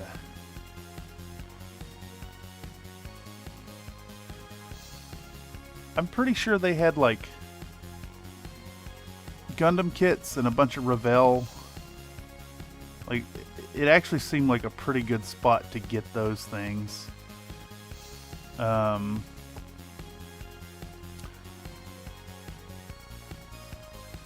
If I were in a pinch and needed a kit to work on, I could see that. Alright, so our gray is just about gray enough. I think we need one more layer of highlighting on it though. So we're going to get out a little bit of white, just a tiny bit. And the Gunpla paints. Yeah, they carry lots of Bandai kits. Yeah, I think they've just like... They must have done like some market research in like post... Comparing like post 2017-ish, pre-COVID, and then right afterwards. All right, so we're going to take our medium sea gray, Mix a little bit of white in it. We're just going to do a quick and dirty little highlight on our ladies' cuffs here. I really want them to read as gray. That may be too bright, honestly. Let's go back over it one more time.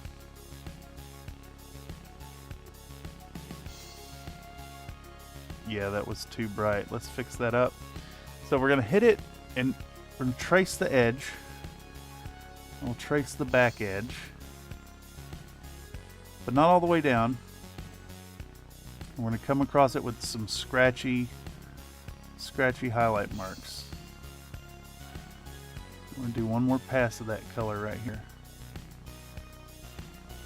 Bam, bam, bam, bam. Alright, now we're going to take that and do it on the other one as well. Kind of tilt it back some. Salute the sun.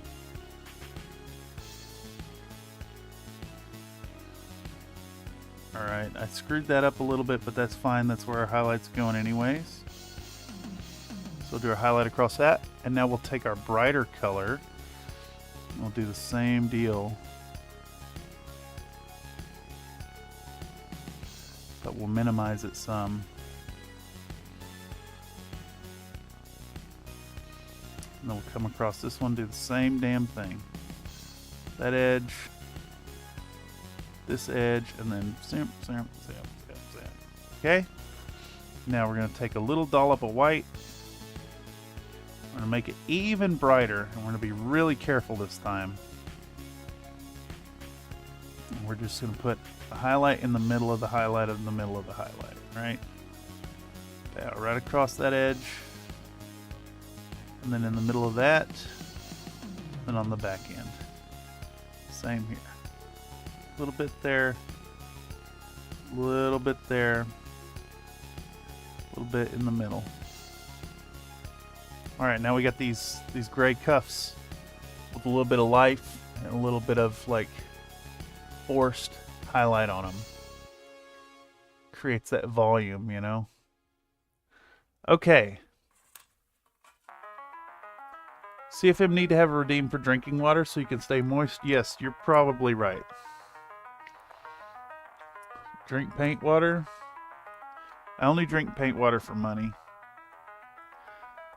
I do drink coffee though, and that's water.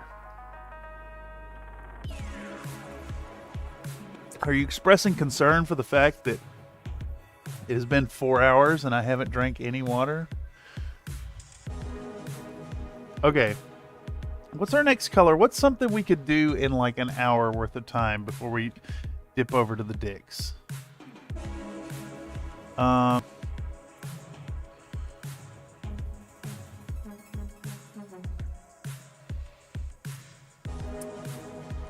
don't know what's next for this lass, to be honest. We could maybe do the tank top. Maybe do the tank top. I think it's the only spot that's supposed to be this orangey tone. Let's check our reference material.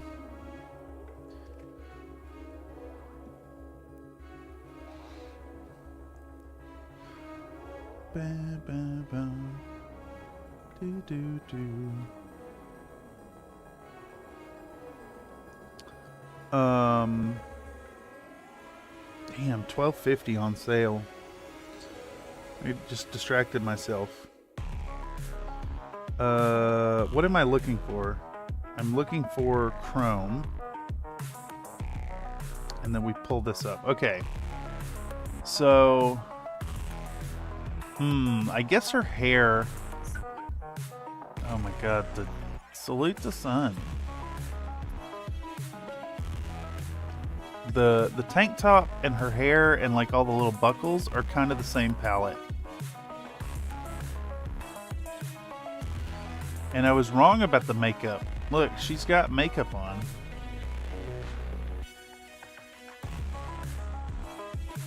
I really don't know what's next.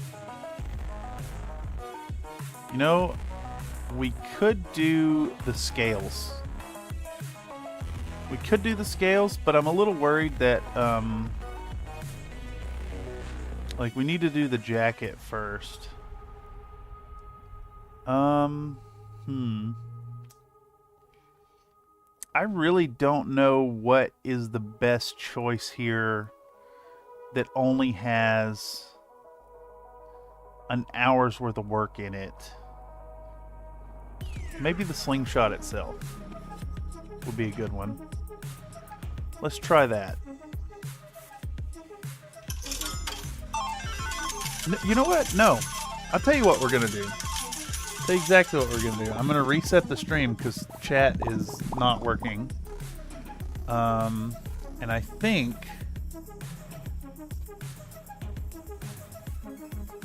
we're going to call today's paint session at 4 hours. Just because logically the next step here is to do the tank top and the hair all at once. We're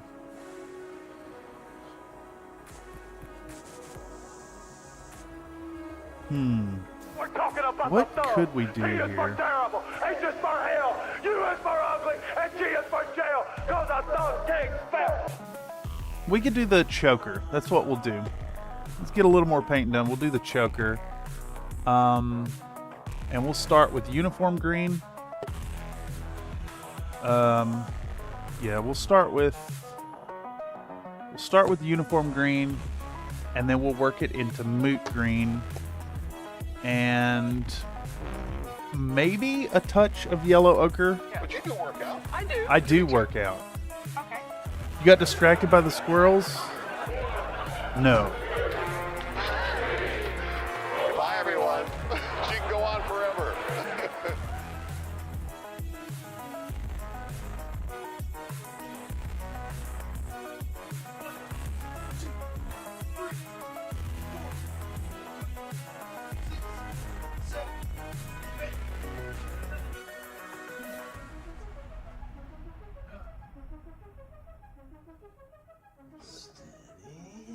Okay.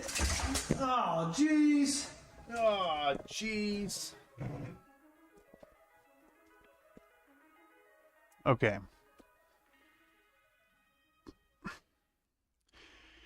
Is it important to film this?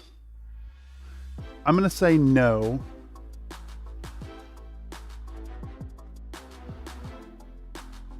Because it seems like we'd be doing a whole section and it'd only take a few seconds. So we can just skip over this part, not important for the tail. Oh, let's update the count. That's only 30 today. I'm gonna have to just do the last bit on my own.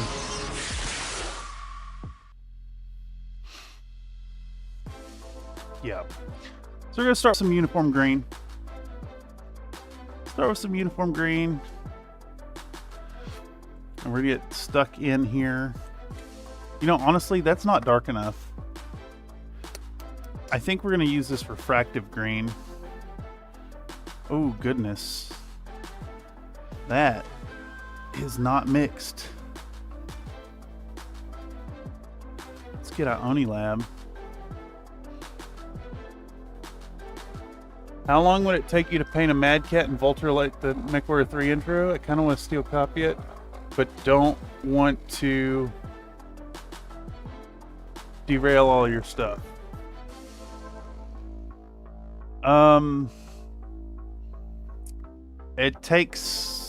It depends on the level of quality. Unfortunately, let's see, we've got Squirrel Girl, I've got another lance to do for next week.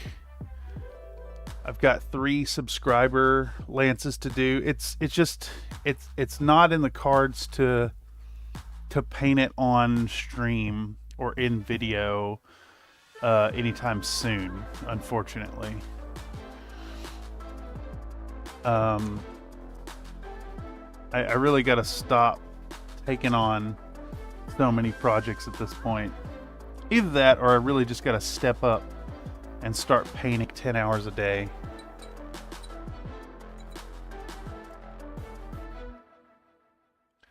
All right, it's got me on top messages again. The ad comes up and it throws me into top chat. Okay, so before we wrap this up, we're just going to get in here and we're going to give her choker a refractive green coat. See if I can zoom it in to where y'all can actually see what I'm doing. Might not be able to. Might not be able to see it regardless, because I gotta tilt it so far back.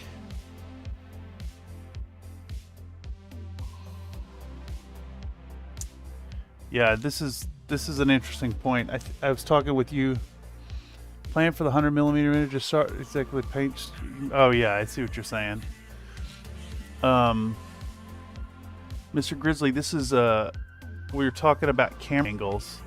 So to put this into perspective, for me to show you what I'm doing, I need to tilt the model like this because we're in here, but I can't see over her rack to work on that. So for me to work on it, I have to tilt it up towards my eyes, which means you then can't see what I'm doing. So I'm going to try to split the difference. Like maybe right here will work. For everyone else in the chat, we had a bit of a discussion about camera placement for like video work and like why you wouldn't just record it from the top down. Well, it's because the video work I want to show you from my viewpoint, from my perspective. Alright, so we're going to do a nice base coat of refractive green, and then we're going to take our uniform green and we're going to make a 50-50 mix here. Nice little 50-50 mix with our refractive green. Maybe a little more yet. There we go. And we're going to paint all the like little leafy bits on this thing in the refractive green uniform green mixture. Try not to create a mess. Okay. And we're going to dip into basically straight uniform green now. And we're kind of going to like trace the whole outside of them. Trying to do like I guess like an edge highlighty deal. Okay. Now we're going to mix up a little bit of moot green. Camera 1, camera 2, yeah, exactly. Can't see over her rack either. That's funny. She is quite busty. Though it does look like that is a choice from the Marvel Rivals interpretation of this character. They really sexed her up quite a bit.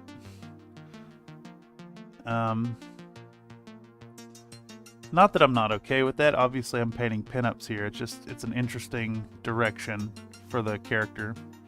All right, so we're gonna do a uniform green, moot green blend, and we're gonna try to trace the same thing we just did. Make a nice gentle, basically an edge highlight of these little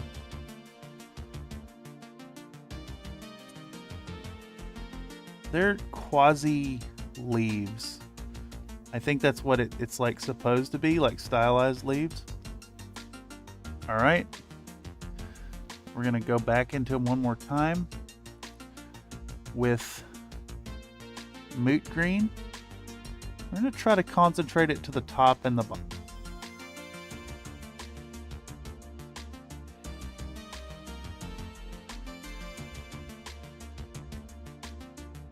All right, I'm gonna take a little bit of yellow ochre, a little bit of yellow ochre, and We're going to mix a 50-50 yellow ochre and moot green. Maybe a little bit more green. I don't care about thinning this because it's such a small amount of paint. And we're going to highlight the bottom of these, not the top. Not the top at all. I want them to be kind of lit by reflective light bouncing up from her rack. One more little pass. I don't have enough on this one. There we go. And she has a necklace on with highlights on it. Okay. That was really, really short. 1/24th elemental female pinup with 12 titters. Oh my god. You doing Dicks in the Dark stream tonight? That is the intention. I'm still planning on eventually printing a big boy like 164 or something. Not sure what next. Maybe a Victor. Oh, that'd be great. Yeah, I'm all about it. I really don't know what is next here. Definitely not something within our like time frame for tonight. I do see a spot that's problematic on her tummy. I need to blend the edge of this highlight.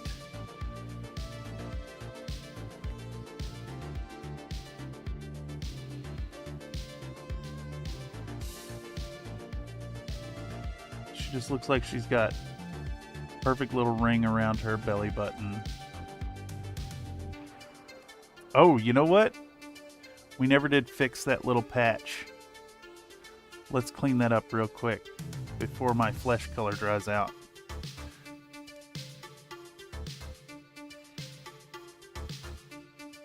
A little bit of saliva never hurts to turn it into a glaze.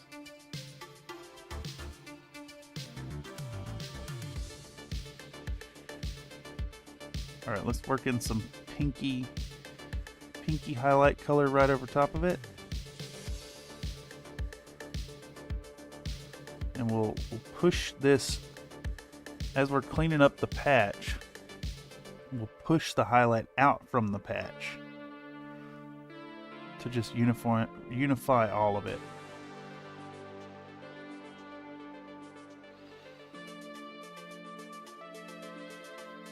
Clean up this little hole in the color there.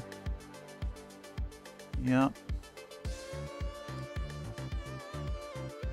Maybe like a nice 50-50 in the middle.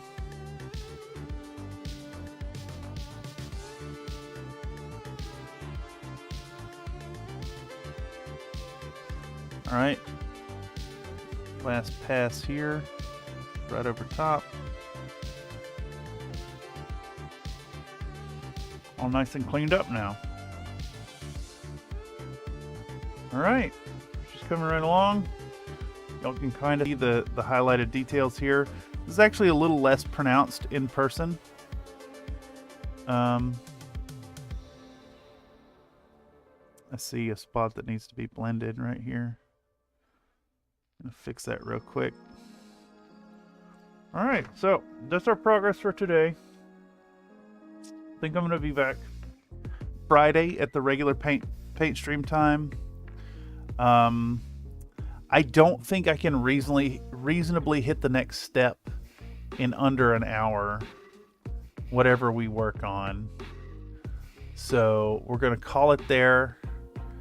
We're going to dig in for some more work on it. And then this lady will probably be out for like a second week of March type video, perhaps.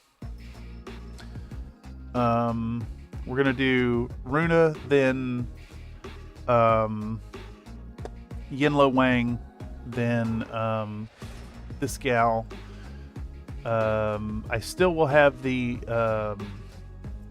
photogrammetry guide come out at some point, so be looking for that. Be looking for a new live stream game at some point.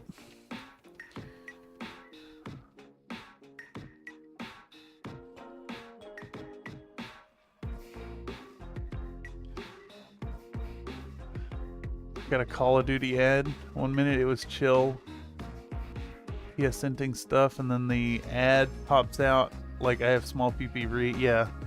Well, so as always, the ads they suck. I hate them, but they are somewhat necessary for the dissemination of my content. If I don't have the ads on, then YouTube actually actively suppresses the content. So it's got to be done. Painting, I see, yes. I don't know any of the ISBL armor. I only know elementals because you can buy them. I'm going to do an elemental at some point. Like a larger one. I have to cater to the fans of the clans. At least a little bit. Plus, it's always an opportunity for me to talk hella shit about the clans and why they're bad. Anyhow, that had nothing to do... Oh, no, I caught that. I caught that it was the ad. I just want to be clear that I don't want to subject you... I don't want to have you be subjected to ads, but I kind of got to.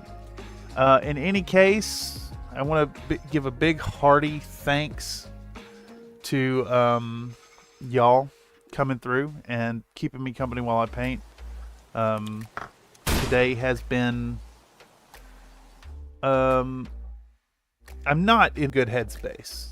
And I just want to point out to y'all that it is worth considering if you're struggling with some poor mental health or like a bad period, that sometimes sitting down and making yourself do a little bit of work is worthwhile.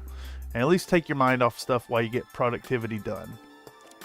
You know, if it's within your wheelhouse to actually do in the moment. So definitely consider it. Also consider liking and subscribing to this here channel. Liking the video, subscribing to the channel. It really helps me to grow. And as this is my job effectively, every little bit helps. In any case, I've been Cameron on behalf of Country Fried Minis. This is the Bullshit Corner 2.0. I am your host, this guy. And yeah, you guys should remember to be happy while you're painting. In any case, that's all I got. I'm going to sign off. I got one more cup of coffee. Dick's in the Dark stream in about an hour. So we're going to check that out. I'm not going to deny you those push-ups, but I am going to log off before I drop and do them. Thank you very much. Bye, everyone. And have a fabulous afternoon. Catch y'all later. Bye-bye.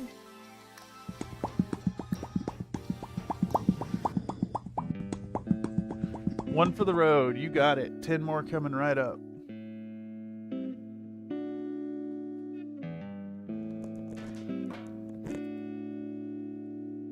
I'll do it before I hit the button.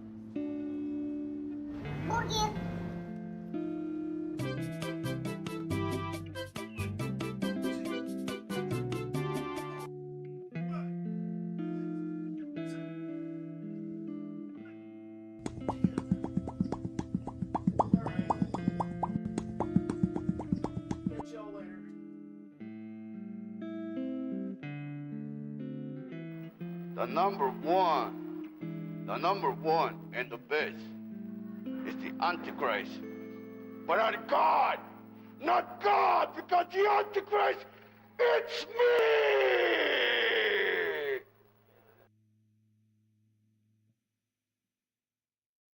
You think this is true outcome? No. Reroll the dice.